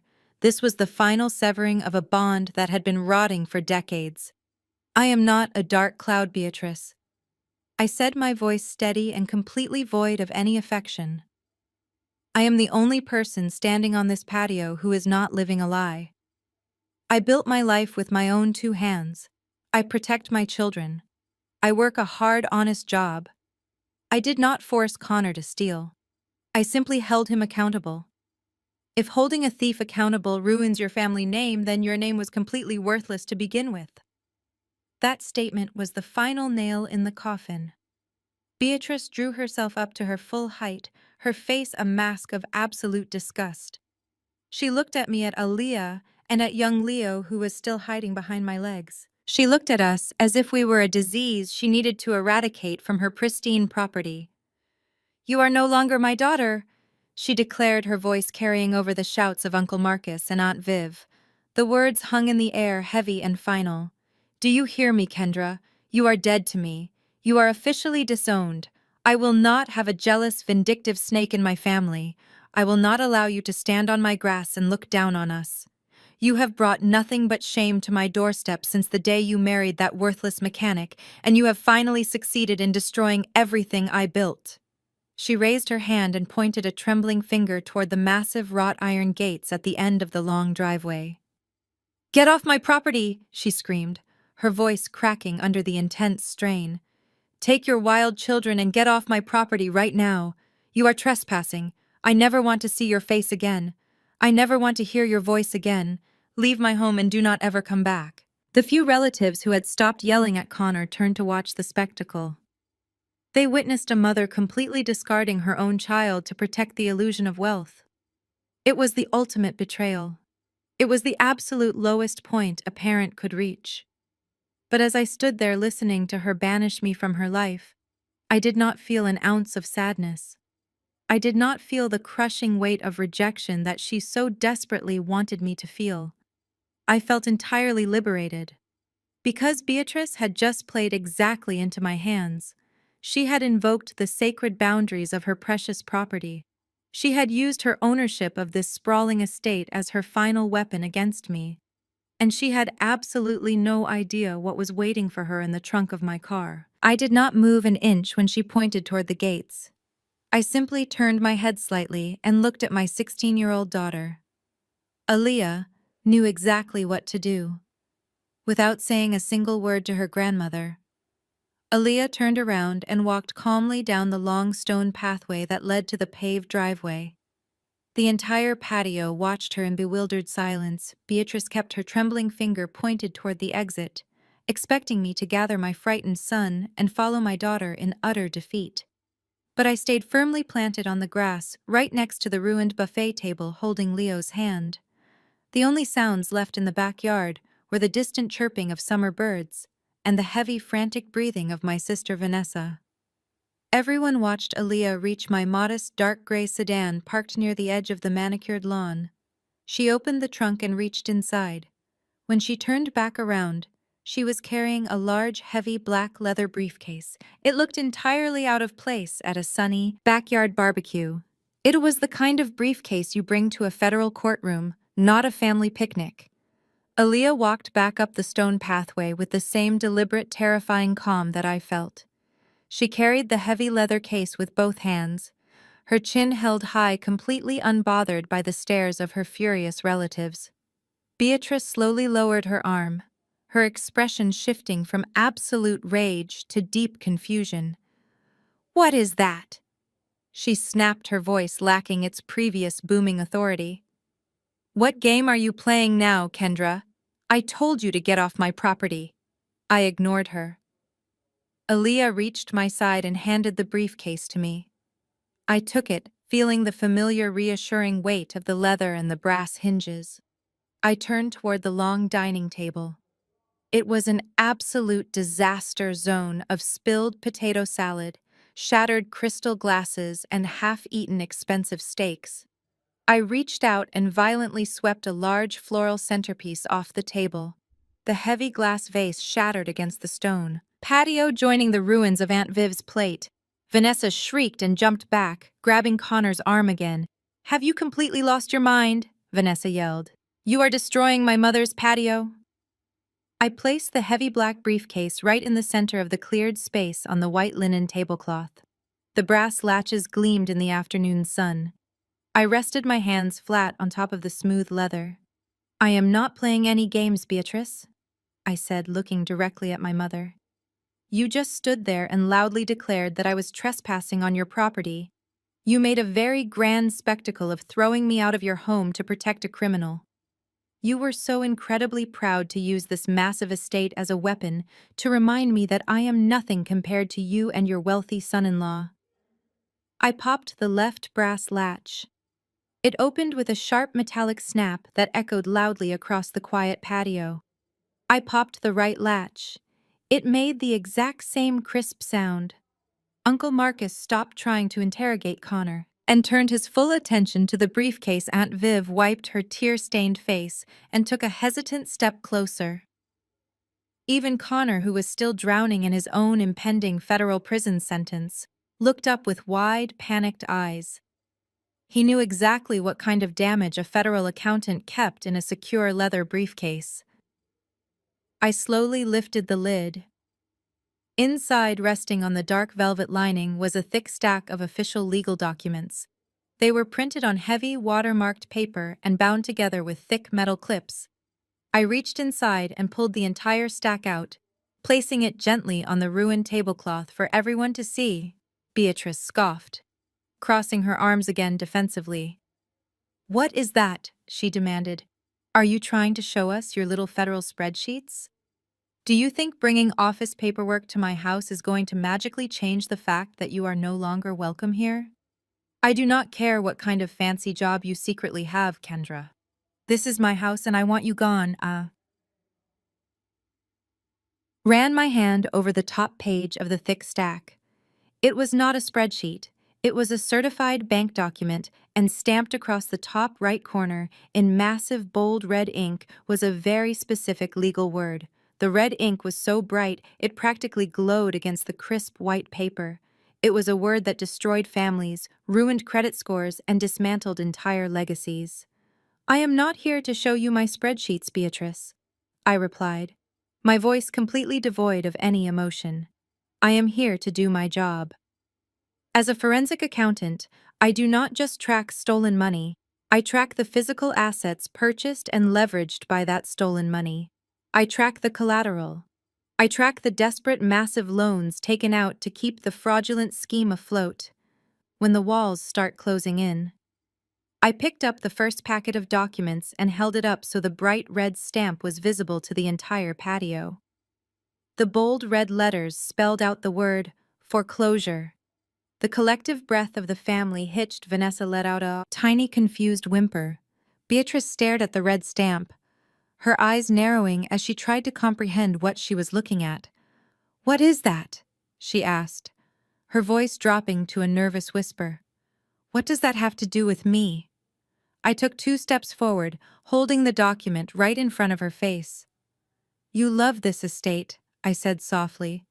"But before you call the police to have me arrested for trespassing, you really need to look at this official county record." I pressed the papers directly into her trembling hands, watching her world violently unravel. "Are you absolutely sure this is still your property, Beatrice?" I pressed the papers directly into her trembling hands, watching her world violently unravel. "Are you absolutely sure this is still your property, Beatrice?" Beatrice stared down at the paper. Her eyes darted wildly across the bold black text. Her hands shook so violently the thick parchment rattled against her expensive rings. She opened her mouth to speak, but her voice completely failed her. She looked up at Connor and then back down at the document, her mind frantically trying to reject the reality printed right in front of her. "Read it aloud." "Beatrice," I instructed, my voice echoing across the silent patio. "Read the first paragraph to your lovely guests so they can understand exactly what kind of matriarch you really are." "I will not," she whispered, clutching the papers to her chest as if she could hide them. "It is a mistake. It is a clerical error at the bank. Connor told me the loan was fully paid off. He swore to me it was handled." "You are lying to yourself," I said, stepping forward and smoothly pulling the documents from her weak grip. "Since you are suddenly having trouble with your reading comprehension, I will gladly read it for you." I cleared my throat, holding the paper up. I projected my voice, making sure every single person in the backyard could hear every single devastating syllable. According to the official records filed with the county clerk's office 2 years ago, Beatrice signed a binding agreement with a commercial lending institution. I read aloud, my eyes scanning the crowd. She willingly transferred the deed of this entire estate, this magnificent family legacy she loves to brag about, into a holding trust. She used her home as direct collateral to secure a $3 million commercial bailout loan. And who was the primary beneficiary of that massive cash injection? I lowered the paper and pointed directly at the sweating Wall Street executive. Connor. A collective gasp rippled through the gathered relatives. Aunt Viv grabbed the edge of the table, her mouth hanging wide open. Uncle Marcus looked like he had been physically struck. They all revered this house. It was the absolute crown jewel of the family, the symbol of our supposed elite status. And Beatrice had secretly gambled it away on her golden son-in-law. "Connor came to you 2 years ago begging for a bridge loan." I continued, piecing the timeline together for the shocked audience. His fraudulent shell companies were starting to collapse. The early investors were demanding their returns and he did not have the cash to pay them. So he panicked. He came crying to his wealthy mother-in-law, playing on her desperate need to feel important. He told you it was just a temporary liquidity issue. He promised you massive returns. And you? Beatrice were so completely blinded by his white privilege and his expensive suits that you signed over the only real asset this family had left. Vanessa snapped her head toward her mother. Mom, she gasped, her voice cracking. Tell me you did not do that. Tell me you did not give him the house. You told me the house was going to be my inheritance. Beatrice could not look at her favorite daughter. She stared at the grass, tears finally welling up in her eyes. He said it was a sure thing. She whimpered, her voice barely audible. He said the bank just needed a signature for compliance. He promised me the house was never in any actual danger. But it was in danger, Beatrice, I said, showing no mercy. Because Connor never made a single payment on that loan. He took your $3 million and he blew it. He used it to pay off the loudest investors to keep himself out of prison for a few more months. He bought Vanessa's ridiculous cars and paid for his country club dues. He left you holding the bag. I flipped to the second page of the document, the paper snapping sharply in the quiet air. The bank started sending you warning letters 18 months ago. I announced, reading the dates from the official timeline. They sent default notices. They sent certified letters demanding payment. And what did you do, Beatrice? You hid them. You threw them in the trash. You pretended the problem did not exist because addressing it would mean admitting that the man you chose over your own daughter was a total fraud. I looked around at the luxurious patio, the expensive catering, the imported flowers. You kept throwing these lavish parties. I said, my voice filled with disgust. You kept judging everyone else holding court on a patio you did not even legally own anymore. You called my son a feral animal and told me I was a disgrace while you were secretly drowning in a massive ocean of debt. The final blow came 6 months ago. I continued, turning to the final page with the red stamp. The bank finally ran out of patience. They officially executed the foreclosure clause. They seized the property, Beatrice. The deed was transferred back to the lending institution. For the past 6 months, you have been living here on borrowed time, illegally occupying a property that belongs to a corporate bank. You have been throwing parties on stolen grass. The patio descended into a terrifying dead silence. The magnitude of the betrayal was almost too large for anyone to fully process. Beatrice, the woman who had spent her entire life judging others for their financial struggles, was completely bankrupt. She had sacrificed the family legacy on the altar of her own vanity. Aunt Viv shook her head slowly, tears streaming down her face. How could you, Beatrice? She sobbed. Our parents worked their entire lives to buy this land. They suffered and scraped to build this house for the family, and you just gave it away to this criminal. Uncle Marcus was equally devastated. You are a fool, Beatrice. He spat, his voice filled with raw contempt. You let him play you. You sold us all out just so you could pretend you were high society. Beatrice finally broke. She covered her face with her hands and began to sob uncontrollably. The proud, arrogant matriarch crumbled into a pathetic, weeping mess on the stone patio. She had lost everything: her money, her home, her reputation, and her family, all because she chose to believe a lie rather than face the truth. I stood there watching her cry, feeling a profound sense of closure. The toxic foundation of this family had finally been completely demolished. There was nothing left but rubble and the naked truth. I calmly placed the foreclosure documents back into my leather briefcase. The collateral damage was absolute, but the fallout was far from over. Because while Beatrice was weeping over her lost estate, Vanessa was undergoing a terrifying transformation. The realization that her inheritance was gone and her husband was the cause of it completely shattered her mind. She slowly turned her head away from her sobbing mother and locked her eyes entirely on Connor. The golden child was suddenly facing a future with absolutely nothing. No trust fund, no inherited mansion, no endless credit lines to fund her shallow existence. Every single promise her husband had ever made her was revealed to be a toxic illusion built on the stolen foundation of her own mother's foolish pride. And Vanessa was not the type of woman to suffer in silence. Vanessa let out a scream that sounded like a wounded animal. It was a raw, visceral sound that ripped through the quiet afternoon air. She lunged across the space that separated her from her husband, her expensive heels slipping slightly on the stone patio. She grabbed the collar of his tailored shirt, twisting the expensive fabric in her fists. "You promised me everything!" "Connor," she screamed, her face contorted with a rage so intense it made her look completely unrecognizable. "You promised me the world. You told me this massive house was going to be mine.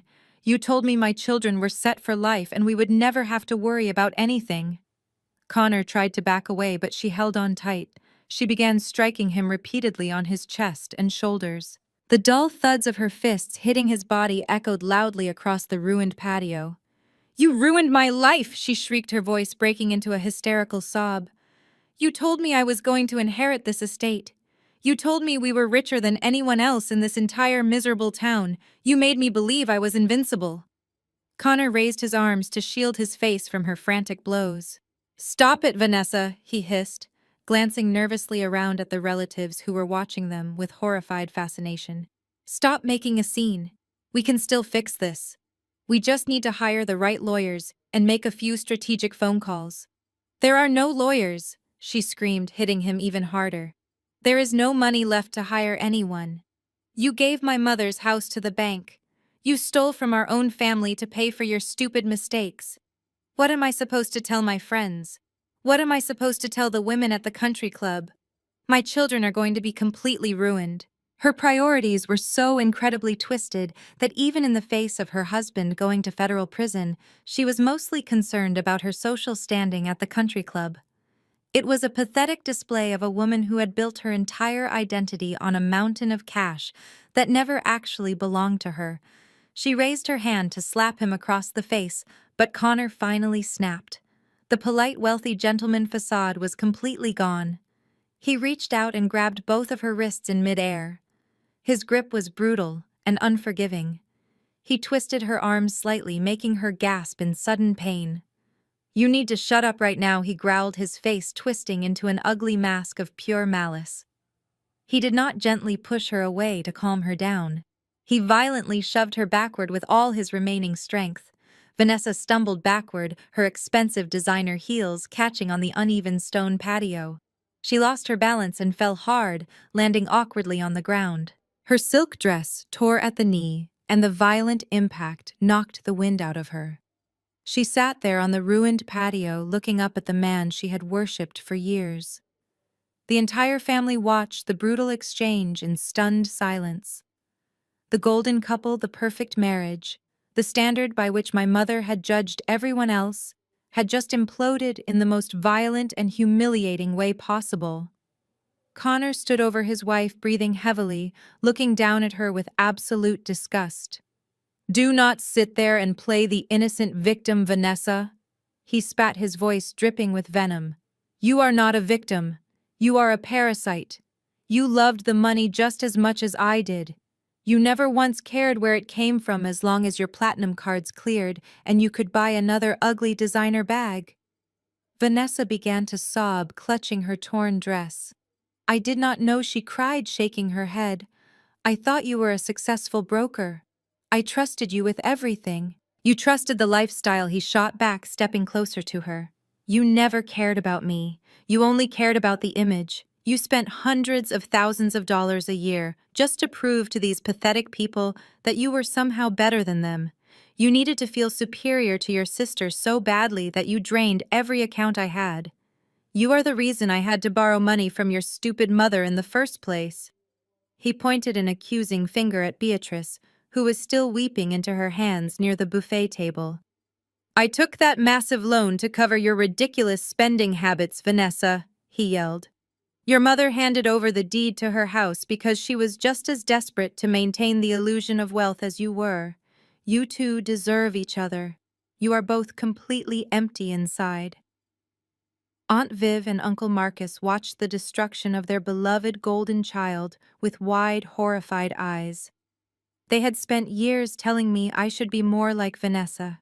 They had praised her marriage and her lifestyle while constantly insulting my late husband and my career choices.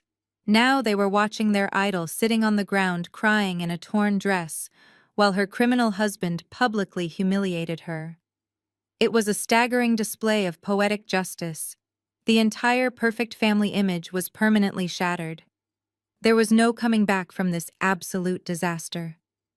Vanessa looked around at her aunts and uncles, desperately seeking an ally. She wanted someone to defend her, to tell Connor he was wrong, to help her up from the ground. But nobody moved an inch. They were all too focused on their own lost life savings.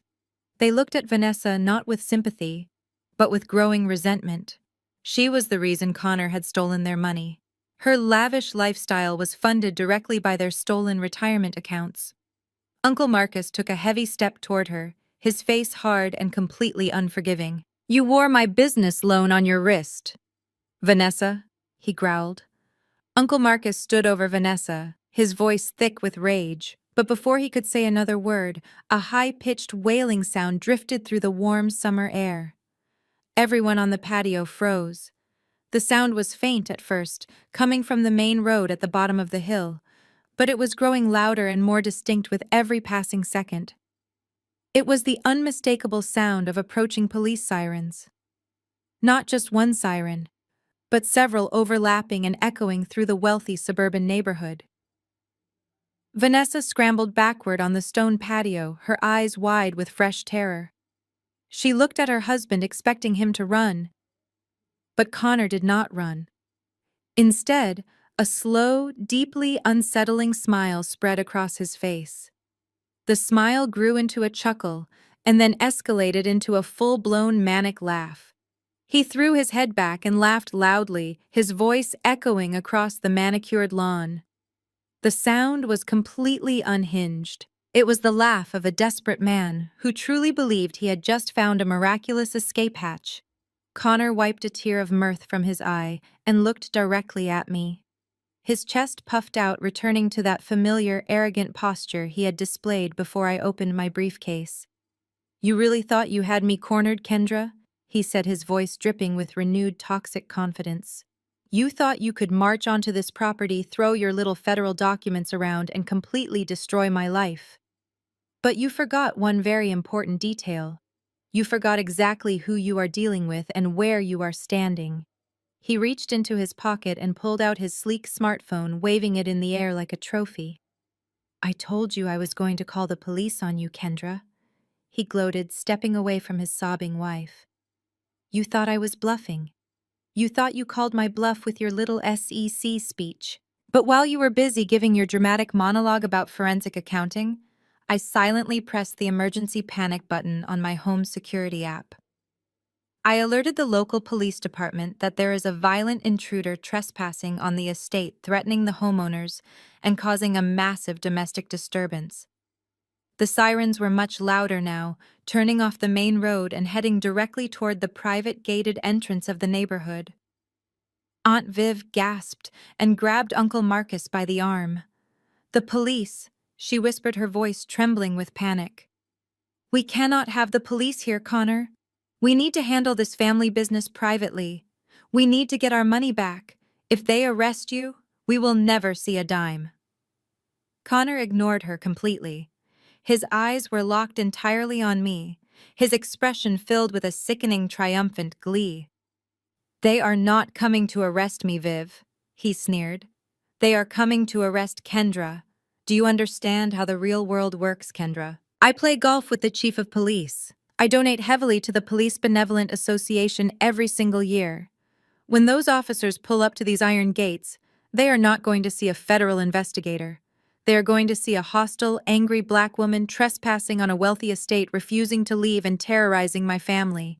He paced back and forth on the patio, waving his hands as he laid out his twisted, delusional master plan. "Once you are in handcuffs sitting in the back of a squad car, your credibility is entirely shot," Connor explained, his eyes wide and manic.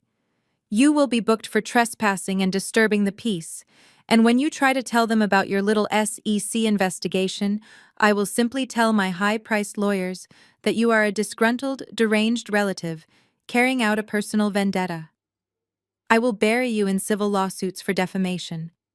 I will spin this entire afternoon into a story of a jealous sister trying to extort money from my successful firm. By the time you get out of a holding cell, I will have already moved my remaining assets and completely cleared my name." His reliance on his white privilege was absolute.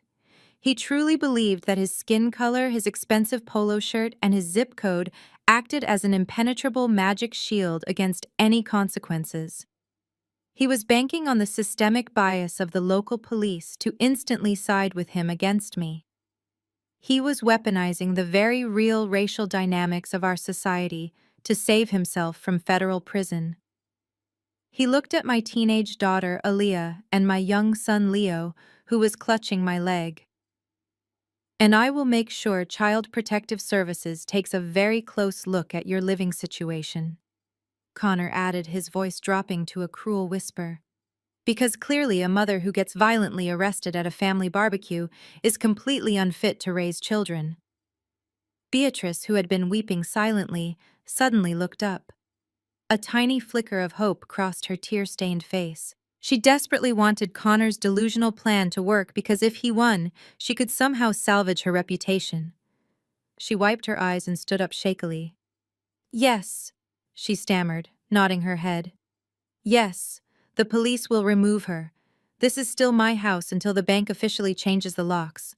I am the homeowner and I want her removed." It was completely sickening. My mother and my brother-in-law were actively conspiring to have me violently arrested and my children taken away just to protect a massive financial fraud. The sirens were deafening, now echoing right outside the tall stone walls that surrounded the property. The flashing red and blue lights began to reflect off the leaves of the large oak trees lining the driveway. "You hear that?" Kendra Connor asked, pointing a finger toward the driveway. "That is the sound of your entire life ending. You should have just stayed at your little desk and kept your mouth shut. Now you are going to lose your job, your freedom, and your children." I stood completely still on the ruined patio. I did not run. I did not panic.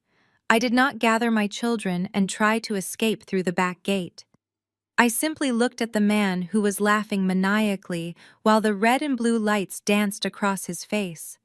He was so incredibly certain that his privilege was going to save him. He was so confident that the local police were coming to act as his personal private security force. He had absolutely no idea that the sirens screaming up the driveway did not belong to the local police department. The heavy wrought iron gates at the entrance of the estate did not just slowly glide open to welcome the authorities. They were violently pushed apart by the reinforced steel bumper of a massive matte black sport utility vehicle. The expensive metal gates groaned and shrieked in protest before slamming against the stone pillars. Behind the first vehicle, 3 more identical black SUVs roared up the long winding driveway, closely followed by 2 local police cruisers, with their lights flashing and sirens blaring. But they did not carefully park on the circular cobblestone driveway like polite guests. The lead driver cranked the steering wheel hard, jumping the stone curb and tearing directly onto my mother, precious manicured lawn. Deep, thick tracks of dark mud were violently ripped up from the pristine green grass as the heavy tires skidded to a chaotic halt just yards away from the patio. The smell of burning rubber and crushed grass filled the warm summer air, instantly replacing the scent of expensive catering. Connor stood up completely straight, confidently adjusting the collar of his designer polo shirt. His arrogant smile somehow grew even wider. He genuinely believed his panic button had summoned his personal army. He stepped forward, walking away from his sobbing wife, and raised his hand in a casual, friendly wave toward the vehicles.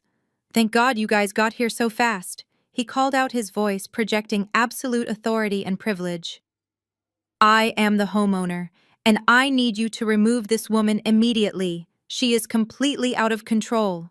He pointed a firm, accusing finger directly at my face, expecting the officers to tackle me to the ground. But the men stepping out of the black SUVs did not look like the friendly local beat cops he played golf with on the weekends. They did not wear standard blue uniforms. They wore dark tactical pants, heavy boots, and navy blue windbreakers, emblazoned across the backs and chests of those jackets. In massive, bold yellow letters were 3 terrifying initials, FBI. There were at least a dozen federal agents swarming the patio, moving with a rapid, terrifying precision that completely ignored the wealthy aesthetics of the garden party. The local police officers, who had arrived as backup, simply stood by their cruisers, forming a perimeter. They made absolutely no move to assist the man who claimed to fund their benevolent association. The lead agent, a tall, broad-shouldered man with a stern, unyielding expression, marched straight toward us. Connor lowered his arm, his confident smile finally faltering as his brain struggled to process the bright yellow letters on the approaching jackets. "Excuse me," Connor stammered, taking a hesitant step backward. "What is going on here? Where is the police chief? I called for the local police department." The lead agent did not even look at me. He walked right past where I was standing with my children, treating me like part of the scenery. He closed the distance to Connor in 3 massive strides. Connor raised his hands to protest, but he never even got the chance to speak another word. The agent grabbed Connor by the front of his expensive designer shirt, twisting the fabric violently in his fist, and shoved him backward with incredible force. Connor stumbled heavily and the agent slammed him face first down onto the wooden picnic table. The impact was brutal. Connor's face smashed into a tray of leftover imported cheeses and expensive crackers, scattering the food everywhere.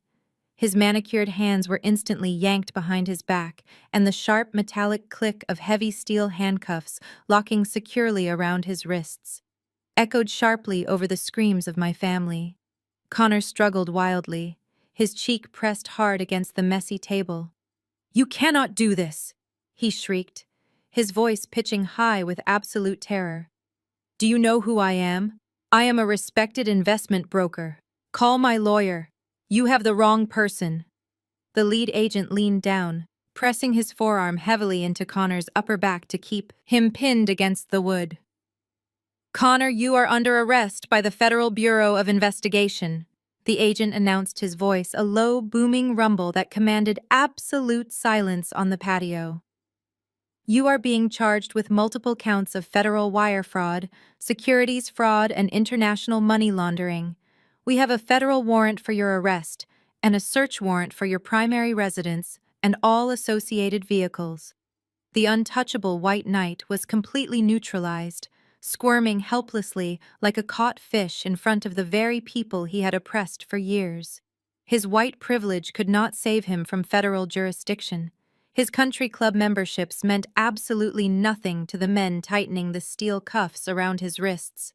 Vanessa screamed, her husband's name scrambling backward on the patio to get away from the federal agents. She looked at the man she had worshipped and saw nothing but a pathetic criminal, covered in crushed cheese and panic. My mother, Beatrice, watched the entire scene unfold, with her mouth hanging wide open. Her precious manicured lawn was destroyed by tire tracks. Her elegant patio was swarming with federal law enforcement, and the wealthy son-in-law she had sacrificed her entire home to protect was currently being read, his Miranda rights while pinned against a dirty picnic table. The utter humiliation was absolute and entirely public. The neighbors who Beatrice constantly tried to impress were undoubtedly watching from their windows as the massive raid unfolded. Aaliyah stood safely by my side, watching the spectacular downfall of the man who had called her a feral animal just minutes earlier.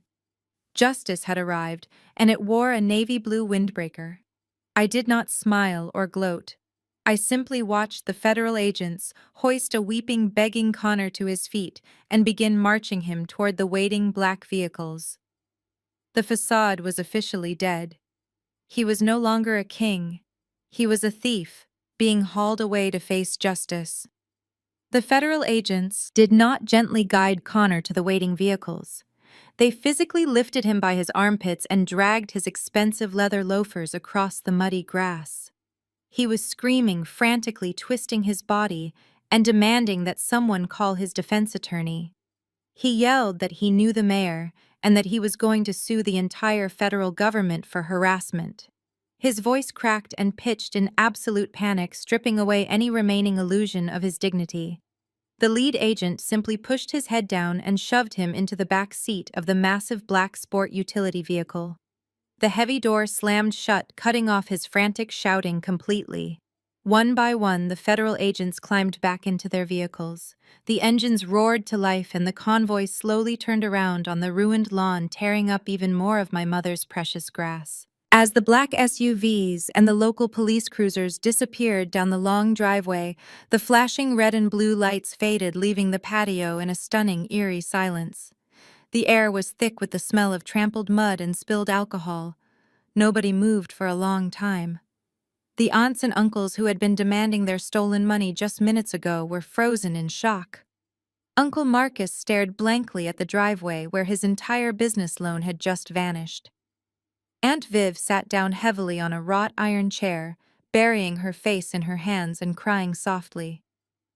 My mother Beatrice was still slumped near the buffet table, staring vacantly at the red foreclosure stamp on the documents I had handed her. The lavish garden party had become a graveyard of broken dreams and exposed lies. But the most dramatic shift happened right in front of me. Vanessa was still sitting on the damp stone patio, her torn silk dress clinging to her legs. The realization of her absolute ruin was washing over her in real time. She had no husband, no money, no inheritance, and no future. The country club lifestyle she had lorded over everyone was completely gone. She slowly raised her head and looked around at the devastated faces of her relatives. None of them offered her a hand. Nobody stepped forward to comfort her. They all blamed her for encouraging Connor's greed and draining their life savings.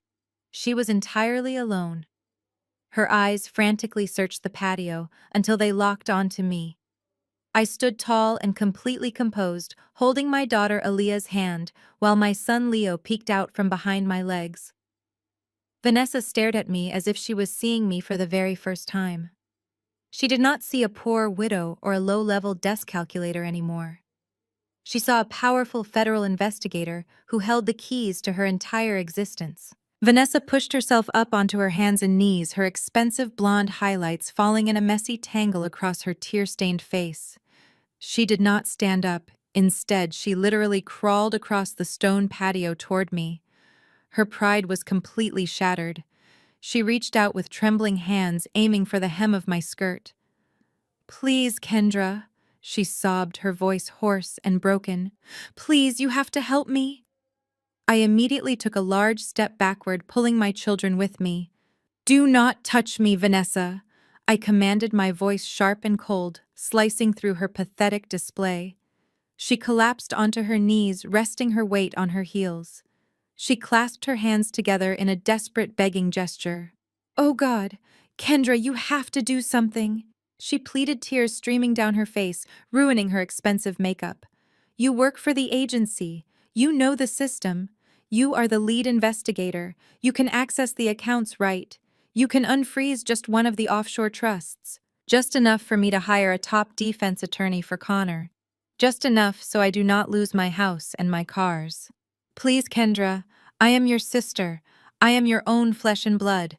You cannot let them take everything away from me." I looked down at the woman who had spent her entire life making me feel completely worthless. Less than an hour ago, she had mocked my late husband, called me a pathetic clerk, and laughed when her husband threatened to call the police on my black children. Now she was on her knees begging me to commit federal treason to save her fake, luxurious lifestyle. The sheer audacity and staggering hypocrisy of her request left me completely breathless. I stared down at her ruined dress and her desperate, pleading eyes. "You want me to risk my federal career and go to federal prison just to help you hide stolen money?" I asked, my tone reflecting absolute disgust. "You want me to steal money back from Aunt Viv and Uncle Marcus so you can keep driving a luxury SUV? Do you hear yourself, Vanessa? You are asking me to become a criminal just to protect your fragile ego." "I am desperate, Kendra," she wailed, slapping her hands violently against the stone patio. "I have absolutely nothing left. My bank cards are declined. My husband is gone. I do not even know how I am going to buy groceries tomorrow. You have to help me. You owe me. We are family." I shook my head, feeling a profound sense of closure. "I do not owe you a single thing, Vanessa. I replied, my voice steady. You made it perfectly clear today that I am not part of this family. You disowned me. You threw me off your property. You called me a jealous rat. You chose your wealthy white knight over your own sister. Now your knight is sitting in the back of a federal vehicle wearing steel handcuffs. Vanessa stared at me with wide, terrified eyes, finally realizing that I was completely immune to her manipulation. She slowly lowered her hands, letting them rest on her torn silk dress, and began to weep into her palms. Her sobs were the only sound left on the ruined patio until a sharp, desperate gasping broke the silence. I turned my head away from my broken sister and looked toward the buffet table. My mother Beatrice was gripping the edge of the table so tightly her knuckles were completely white. Her chest was heaving uncontrollably as she struggled to pull air into her lungs. The sheer magnitude of the public humiliation had sent her into a state of hyperventilation. But Beatrice was a woman who had spent her entire life surviving on pure stubborn pride, and she was not ready to surrender. She took a deep, ragged breath and forced herself to stand up completely straight. She reached up with shaking hands and smoothed down the front of her wrinkled linen suit. She stepped over the shattered crystal and the spilled potato salad, refusing to look down at the mess. She lifted her chin, trying to project the same haughty arrogance she had worn like a crown for the past 30 years. She looked at the muddy tire tracks tearing through her pristine lawn. And then she looked at me, her eyes blazing with a furious, terrifying denial. "You think you have won, Kendra?"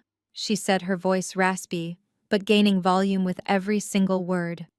"You think because those agents drove their vehicles onto my grass that this changes anything about who we are? You think a piece of paper from a bank gives you the right to stand there and gloat while your sister is crying on the ground?" I did not interrupt her. I simply watched her desperately trying to glue the shattered pieces of her illusion back together. "The bank might take this house next month," Beatrice announced, projecting her voice so the lingering aunts and uncles could hear her. "The bank might auction off this property next year. We might have to hire lawyers to sort out this massive misunderstanding with Connor's business. But that is tomorrow. That is next week. Today I am still the matriarch of this family. Today my name is still on the original deed. Today this is still my patio and my grass." She was completely untethered from reality. Her son-in-law had just been hauled away by the federal government for running a massive Ponzi scheme that had bankrupted her own siblings. She was currently standing on property that had already been legally seized 6 months ago. Yet she was still fiercely clinging to the title of matriarch, as if sheer willpower could reverse a federal indictment and a bank foreclosure. "And you are still banished." "Kendra," my mother yelled, pointing her trembling finger toward the ruined wrought iron gates, "I told you to get off my property, and my order still stands. You do not belong here. You have never belonged here. Take your wild children and walk down that driveway right now. I will not allow you to stand there judging us." Aaliyah gripped my hand tighter, her teenage mind struggling to comprehend her grandmother's absolute insanity. "How can she still be yelling at you?" Aaliyah whispered to me. "She has literally nothing left. She has her delusion, Aaliyah," I replied softly, keeping my eyes on my mother. "And she will defend it until the bitter end." Beatrice turned her attention away from me and looked at the stunned relatives gathered around the patio. She clapped her hands together twice, a sharp, commanding sound that she usually reserved for the hired catering staff. "All right, everyone," Beatrice ordered, her voice ringing with a frantic, unnatural cheerfulness. "This party is not over. We are not going to let a disgruntled daughter and a few overzealous government agents ruin our Sunday afternoon. Viv, pick up those broken plates. Marcus, help me flip this heavy table back over. Someone go into the kitchen and bring out the backup trays of food. We are going to clean up this mess, and we are going to finish our meal together like a proper civilized family." She reached down and grabbed a shattered piece of china from the stone patio, holding it up as if to lead by example. "Come on," she urged, her smile looking more like a painful grimace. "Move quickly. We can pretend this never happened. We can fix this before the neighbors start asking questions. We just need to tidy up the yard. Nobody moved. Aunt Viv just stared at Beatrice, her tear-streaked face twisting into an expression of pure horror. Uncle Marcus slowly shook his head, looking at his sister as if she had suddenly grown a second head. They were finally seeing the true Beatrice. They saw the woman who cared more about the appearance of a clean patio than the financial destruction of her own siblings. "I said move!" Beatrice shrieked, dropping the china. It shattered into smaller fragments.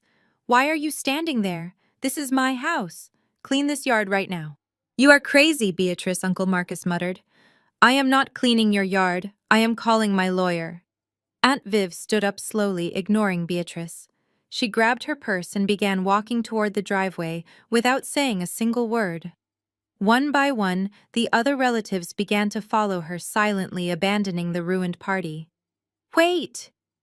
Beatrice called out, her voice cracking with a sudden burst of pure panic. "You cannot leave. I am still the head of this family." But they kept walking, navigating around muddy tire tracks. They did not look back at her. Beatrice was left standing alone in the chaotic mess. She slowly turned her head back to face me, her eyes wide and terrified. She had absolutely nothing left to hide behind in this entire broken world anymore. I slowly watched the complete realization wash over her face.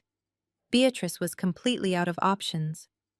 She looked around the empty patio at the broken plates and the muddy tire tracks. She took a deep, shaky breath and tried to square her shoulders one last time. "The bank might have foreclosed Kendra," she said, her voice completely hollow, but still dripping with stubborn pride. "But there is a process. They have to give me notice to vacate. They have to formally evict me. I know my rights. I have at least 30 days to figure this out and find a lawyer. I am not leaving my home today just because you showed up with a briefcase." I did not argue with her. I simply reached back into the heavy black leather briefcase sitting on the ruined tablecloth. The soft velvet lining brushed against my knuckles as my fingers closed around the final manila envelope. It was much thinner than the foreclosure packet, but it was infinitely more powerful. I pulled it out and held it up to the afternoon sun. The bright light illuminated the heavy seal pressed into the thick paper. "You are absolutely right about the process, Beatrice," I replied, my voice perfectly calm and measured. "The bank does have a process for foreclosed properties. They do not just sit on a massive multi-million-dollar estate and wait for the previous owner to slowly pack their bags. They want their money back as quickly as possible, so they put the property up for auction. They sell it to the highest bidder to recoup their massive losses." Beatrice frowned, staring at the manila envelope. "An auction?" she repeated, her voice barely above a whisper. "They cannot auction my house without telling me. I would have known. I would have received a letter." "You did receive a letter, Beatrice?" I corrected her, taking a slow step forward. "You received several certified letters, but you were too busy throwing elaborate garden parties and pretending Connor was a Wall Street genius to actually open your mail. The bank executed a private commercial auction exactly 3 months ago. They listed the property and accepted a blind cash offer within 48 hours. The deed was completely transferred and finalized. The bank no longer has any financial interest in this estate." Vanessa, who was still sitting on the patio floor, completely stopped crying. She looked up at me, her tear-streaked face twisting in absolute confusion. "Someone bought the house," Vanessa asked, her voice cracking. "Who bought it?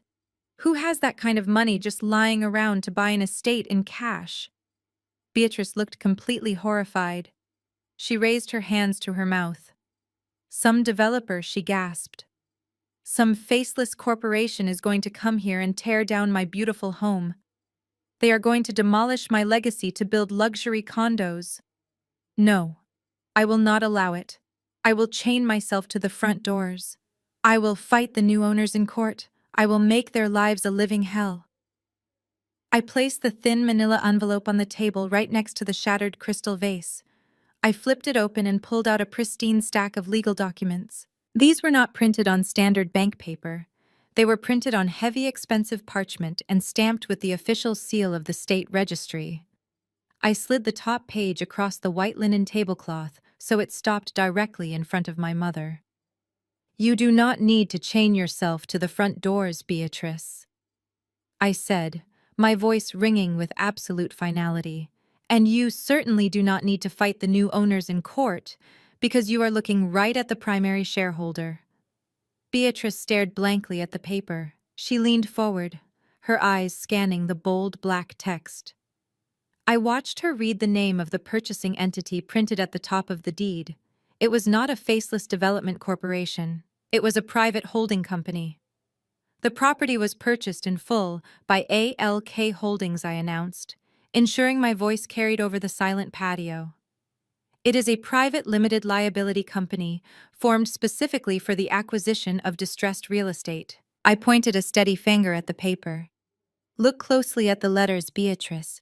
Look at the name of the company that owns the ground you are currently standing on." Beatrice read the letters aloud, her voice trembling violently. "ALK Holdings," she whispered. She looked up at me, completely uncomprehending. "What does that mean?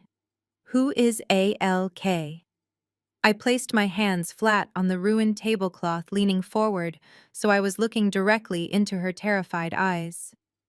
"Aaliyah Leo Kendra," I replied, enunciating each name with terrifying precision. "ALK Holdings is my company, Beatrice. I am the sole managing director. I used the money I made from 5 years of working a high-level federal job. I used the investments I made while you were busy mocking my clothes and my lifestyle. I paid for this entire estate in cash 3 months ago." The patio was so quiet I could hear the breeze rustling the leaves in the large oak trees.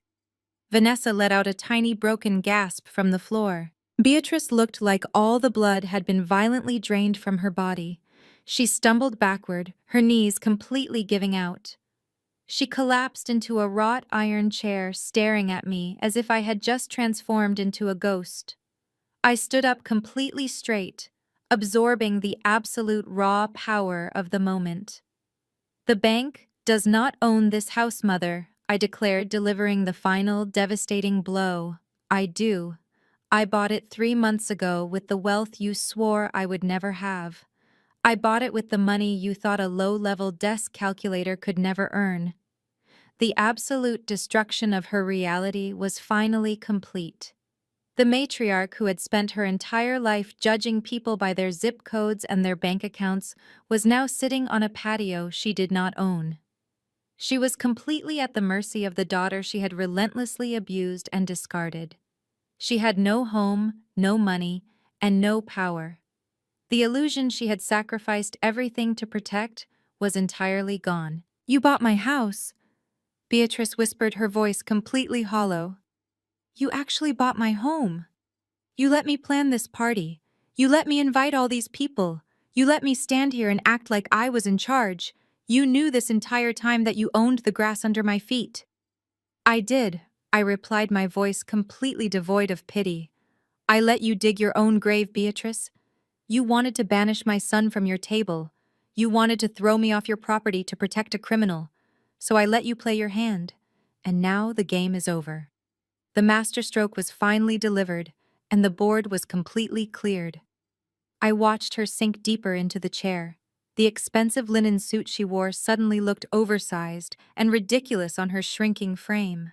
She looked incredibly old and fragile. All the fierce, terrifying energy she used to control this family had completely evaporated. She was just a broken woman, sitting in a pile of ruined catering and shattered glass. Vanessa was still on the ground, rocking back and forth, clutching her torn dress. The 2 women who had tormented me for decades were completely broken by their own toxic greed. I felt my daughter Aaliyah step closer to me. She looked down at her grandmother, and then she looked up at me with profound respect. We had finally taken back our true dignity and our power in the most absolute way possible. The beautiful house was entirely ours now, and the toxic reign of Beatrice was permanently finished forever. I let the heavy silence hang over the ruined patio, allowing the magnitude of my words to saturate the warm afternoon air. The breeze rustled the oak trees, casting shadows over the shattered crystal. I calmly checked my watch. It was exactly 3:15. I directed my attention back to the two broken women occupying my lawn. Earlier, you were eager to enforce the boundaries of your kingdom, Beatrice. I said, my voice steady. You pointed at the driveway and demanded that I take my children and get off your property. You wanted me to feel the weight of being expelled from my own family. You wielded this estate like a weapon to punish me. Beatrice flinched, unable to look me in the face. Now the power dynamic is inverted. I continued stepping toward her. I hold the deed. I pay the property taxes. I own every single brick of that massive house, every blade of grass, and every inch of the driveway you tried to banish me down. I will make this simple for both of you. Vanessa looked up from the patio floor, anticipating the final blow. You told me to get off your property, Beatrice, I said. Now I am telling you that you have exactly 1 hour and 45 minutes left on mine. You have until exactly 5 o'clock to go inside that house, pack whatever you can physically fit into Vanessa's leased sport utility vehicle, and get off my property. Vanessa gasped, her hands flying to her mouth. 5 o'clock? She stammered, her voice shaking uncontrollably.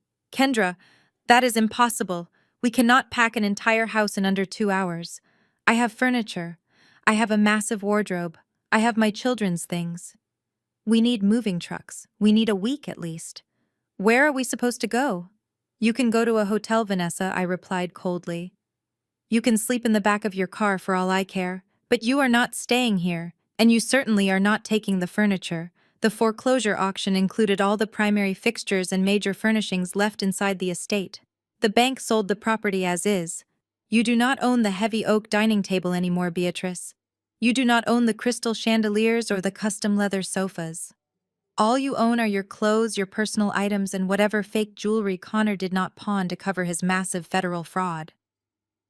Beatrice let out a low, agonizing moan, burying her face in her hands. The reality of her absolute destitution was finally sinking in. She was losing her home, leaving it with nothing but a few suitcases. If you or Vanessa are still standing on this grass at 1 minute past 5 o'clock, I will not hesitate to press the panic button on my own security app. I warned them, my voice dropping to a lethal whisper. I will call the local police. And unlike Connor, I actually possess the legal documentation to prove you are hostile trespassers illegally occupying my private residence. Do not test my resolve. Move your bodies right now. Vanessa scrambled to her feet, her torn silk dress flapping around her legs. She grabbed her mother's arm, violently pulling the older woman out of the wrought iron chair. Come on, Mom. Vanessa hissed, her voice frantic and breathless. We have to go inside. We have to grab the jewelry and the designer bags before she locks us out completely. Get up. We have to hurry. Beatrice stumbled to her feet, moving like a sleepwalker. She looked around the patio one last time, her eyes lingering on the beautiful gardens she used to boast about to her country club friends. Then she turned and let Vanessa drag her toward the grand glass doors of the massive brick colonial house. They moved with a pathetic, desperate urgency, two fallen queens running to salvage their scraps. As they disappeared inside the house, I turned my attention to the remaining relatives. There were still about a dozen aunts, uncles, and older cousins lingering near the edges of the patio. They had stayed to watch the spectacle, completely paralyzed by the rapid destruction of the family hierarchy. They had watched Connor threaten my children. They had watched Beatrice disown me, and they had done absolutely nothing. They were the silent enablers who had allowed this toxic environment to thrive for decades. Uncle Marcus took a hesitant step forward, clearing his throat. Listen, Kendra. He began, raising his hands in a placating gesture. We had no idea things were this bad. We are all family here. Maybe we can sit down inside and talk about how to handle this transition. We can help you manage the estate. I cut him off with a sharp laugh. Do not insult my intelligence, Marcus. I snapped, my eyes narrowing. You do not want to manage the estate. You want to figure out how you can latch on to the new owner, now that your old meal ticket is sitting in federal custody. You watched that man threaten my 6-year-old son with institutionalization, and you did not say a single word to stop him. You watched my mother banish me, and you just stared at your shoes. You are cowards, every single one of you. I raised my arm and pointed a firm, unwavering finger toward the ruined wrought iron gates at the end of the driveway. The eviction notice applies to all of you, I declared, my voice ringing with absolute authority. You do not get to pack anything. You do not get to wait an hour and 45 minutes here. You all get to leave my property right this second. Walk down my long stone driveway, get in your cars, and never ever come back. If I ever see any of your faces near my children or my home again, I will have you arrested for trespassing. Get out immediately. The aunts and uncles did not need to be told twice. The conviction in my voice broke whatever spell Beatrice had over them. Uncle Marcus jogged toward his sedan, his loafers slipping on the cobblestones. Aunt Viv was right behind him, ignoring the luggage she brought for the weekend.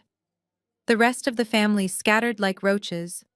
Car doors slammed in rapid succession. Engines roared to life, disrupting the quiet afternoon. Within 5 satisfying minutes, the driveway was completely cleared of my relatives' vehicles. They sped through the ruined wrought iron gates, leaving behind nothing but the stench of their hypocrisy. I stood on the patio, listening to the fading hum of their engines. Then I turned my attention to the grand glass doors. I took my children's hands, and we walked slowly inside. The interior of the massive colonial house was a scene of absolute frantic chaos. The polished marble foyer echoed with the sounds of slamming closet doors and hysterical sobbing. I stood in the entryway, leaning casually against the mahogany banister, watching the 2 women who had tormented me completely unravel. Vanessa was sprinting up and down the sweeping curved staircase, her torn silk dress billowing behind her. She was carrying armfuls of designer clothes on velvet hangers and throwing them recklessly into a pile in the foyer. Because the bank had frozen Connor's accounts, Vanessa could not hire movers, and out of sheer panic she sprinted into the kitchen and grabbed heavy-duty black plastic trash bags. Watching the golden child stuff her custom couture dresses into black garbage bags was the most profoundly satisfying image I had ever witnessed. It was the ultimate visual representation of exactly what her glamorous life had actually become: literal garbage. She was violently shoving Prada heels into the cheap plastic, tearing the bags in her frantic haste. "Mom, hurry up!" Vanessa screamed up the stairs, her voice cracking with panic. She said, 5 o'clock. Leave the silver. Just grab your jewelry box. Beatrice finally emerged at the top of the stairs, looking exactly like a ghost haunting her own home. She dragged a single oversized suitcase clutching a velvet jewelry box to her chest. The arrogant matriarch who demanded absolute perfection was sweating profusely, her makeup completely ruined. She stumbled clumsily down the carpeted steps, nearly tripping over discarded velvet hangers. They dragged their pathetic black plastic bags out through the heavy mahogany front doors toward Vanessa's leased sport utility vehicle. I followed them out, standing proudly on the grand front porch with my arms crossed. The afternoon sun was casting long, dramatic shadows across the driveway. But we were not the only ones watching this humiliating exodus. The loud commotion of the federal raid and the panicked departure of the relatives had attracted the attention of the entire neighborhood. The snooty neighbors, who used to peer through their hedges and constantly whisper about my clothes, were now standing openly at the edge of the property.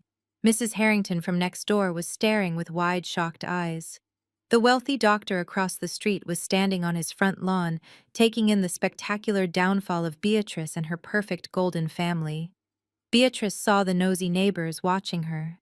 She froze halfway to the waiting car, her face flushing a deep, horrifying shade of purple. The woman who lived and died by the opinions of her peers was now being publicly evicted, with her belongings stuffed into garbage bags. It was a walk of shame so profound it stripped away every last ounce of her false dignity. "Look at what you are doing to me, Kendra," Beatrice sobbed, dropping a trash bag onto the driveway. "Look at how they are staring at us. You are humiliating me in front of my friends." "They are not your friends, Beatrice," I called out from the porch, my voice echoing clearly for the neighbors to hear. They never were. They only cared about the wealthy facade just like you did. And now that facade is completely gone. Pack your trash and get off my property.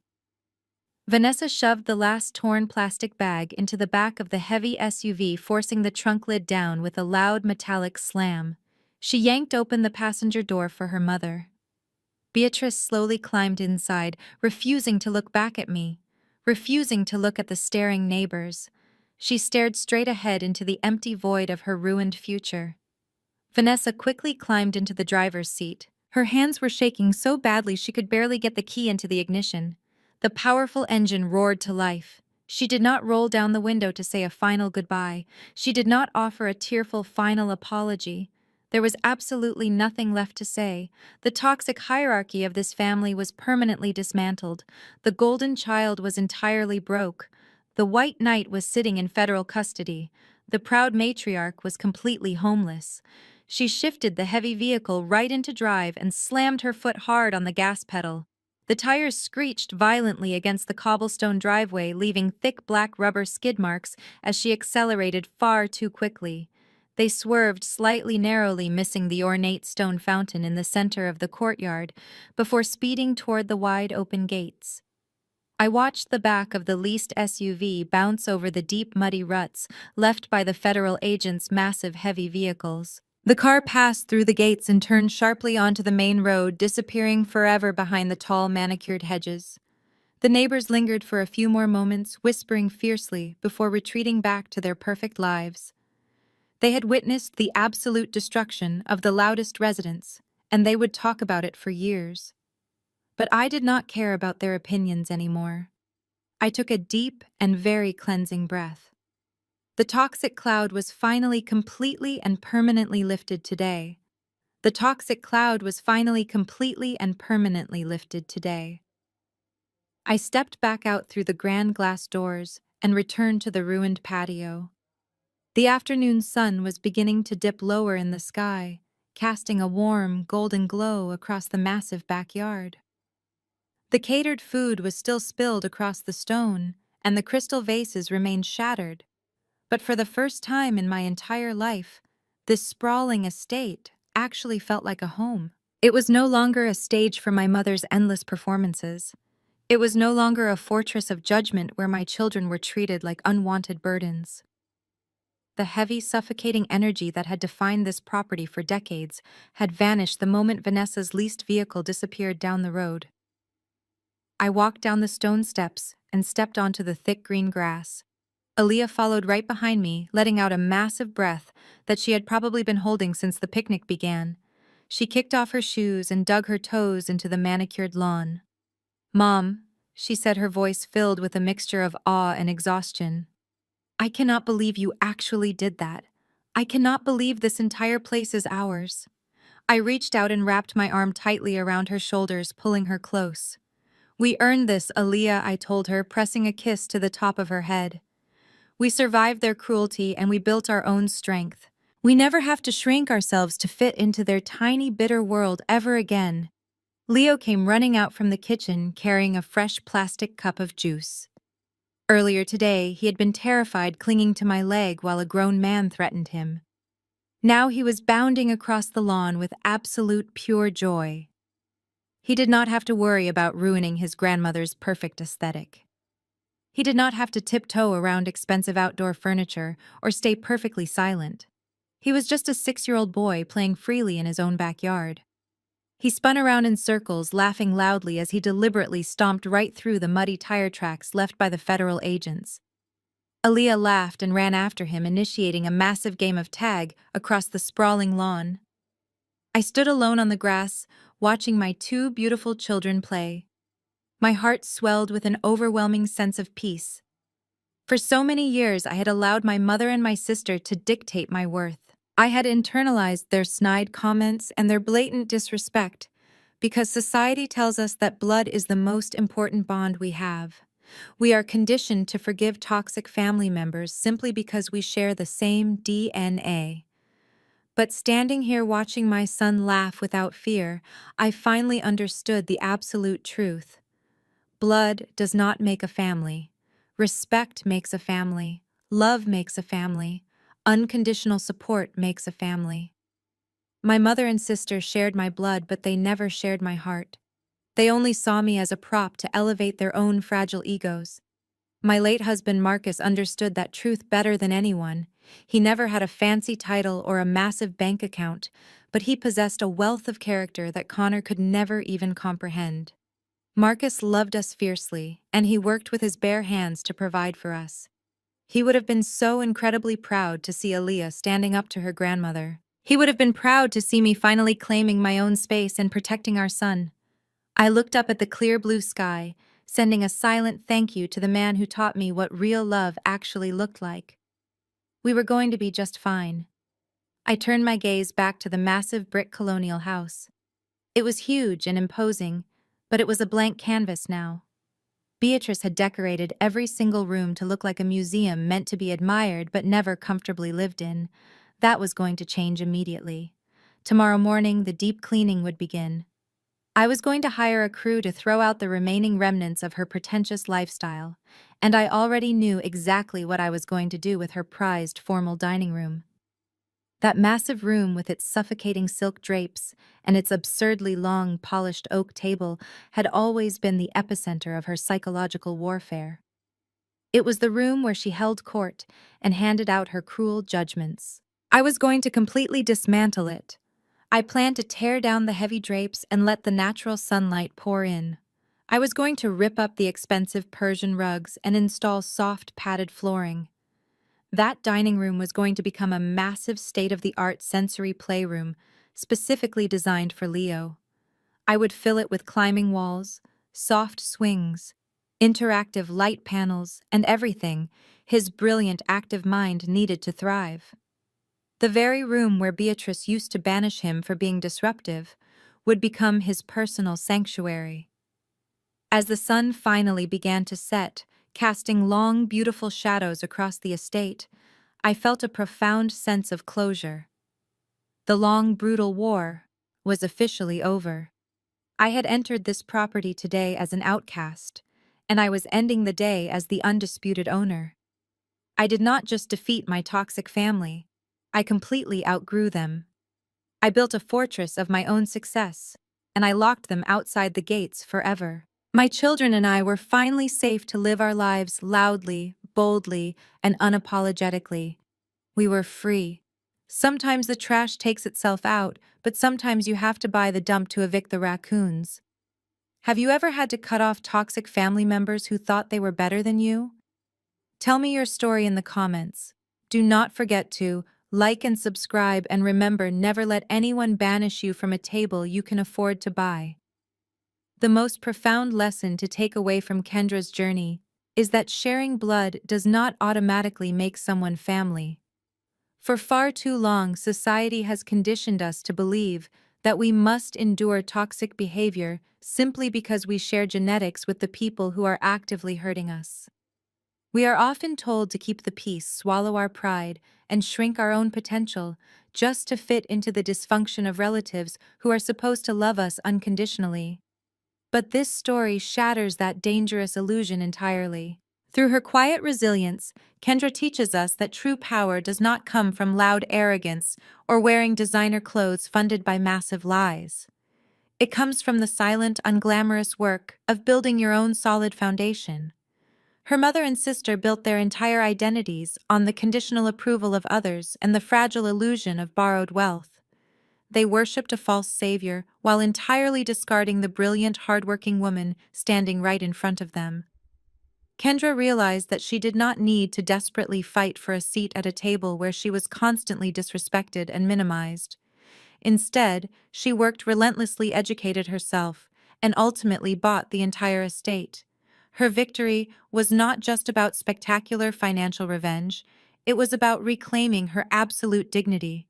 She proved that true family is exclusively defined by mutual respect, unwavering support, and genuine love. When you finally stop seeking validation from people who are committed to misunderstanding you, you instantly create the space to build a life of authentic peace. You absolutely do not owe your loyalty to anyone who treats you like a burden or a second-class citizen. If you are currently holding on to toxic relationships just out of biological obligation, please hit the like button and subscribe for more empowering stories of resilience.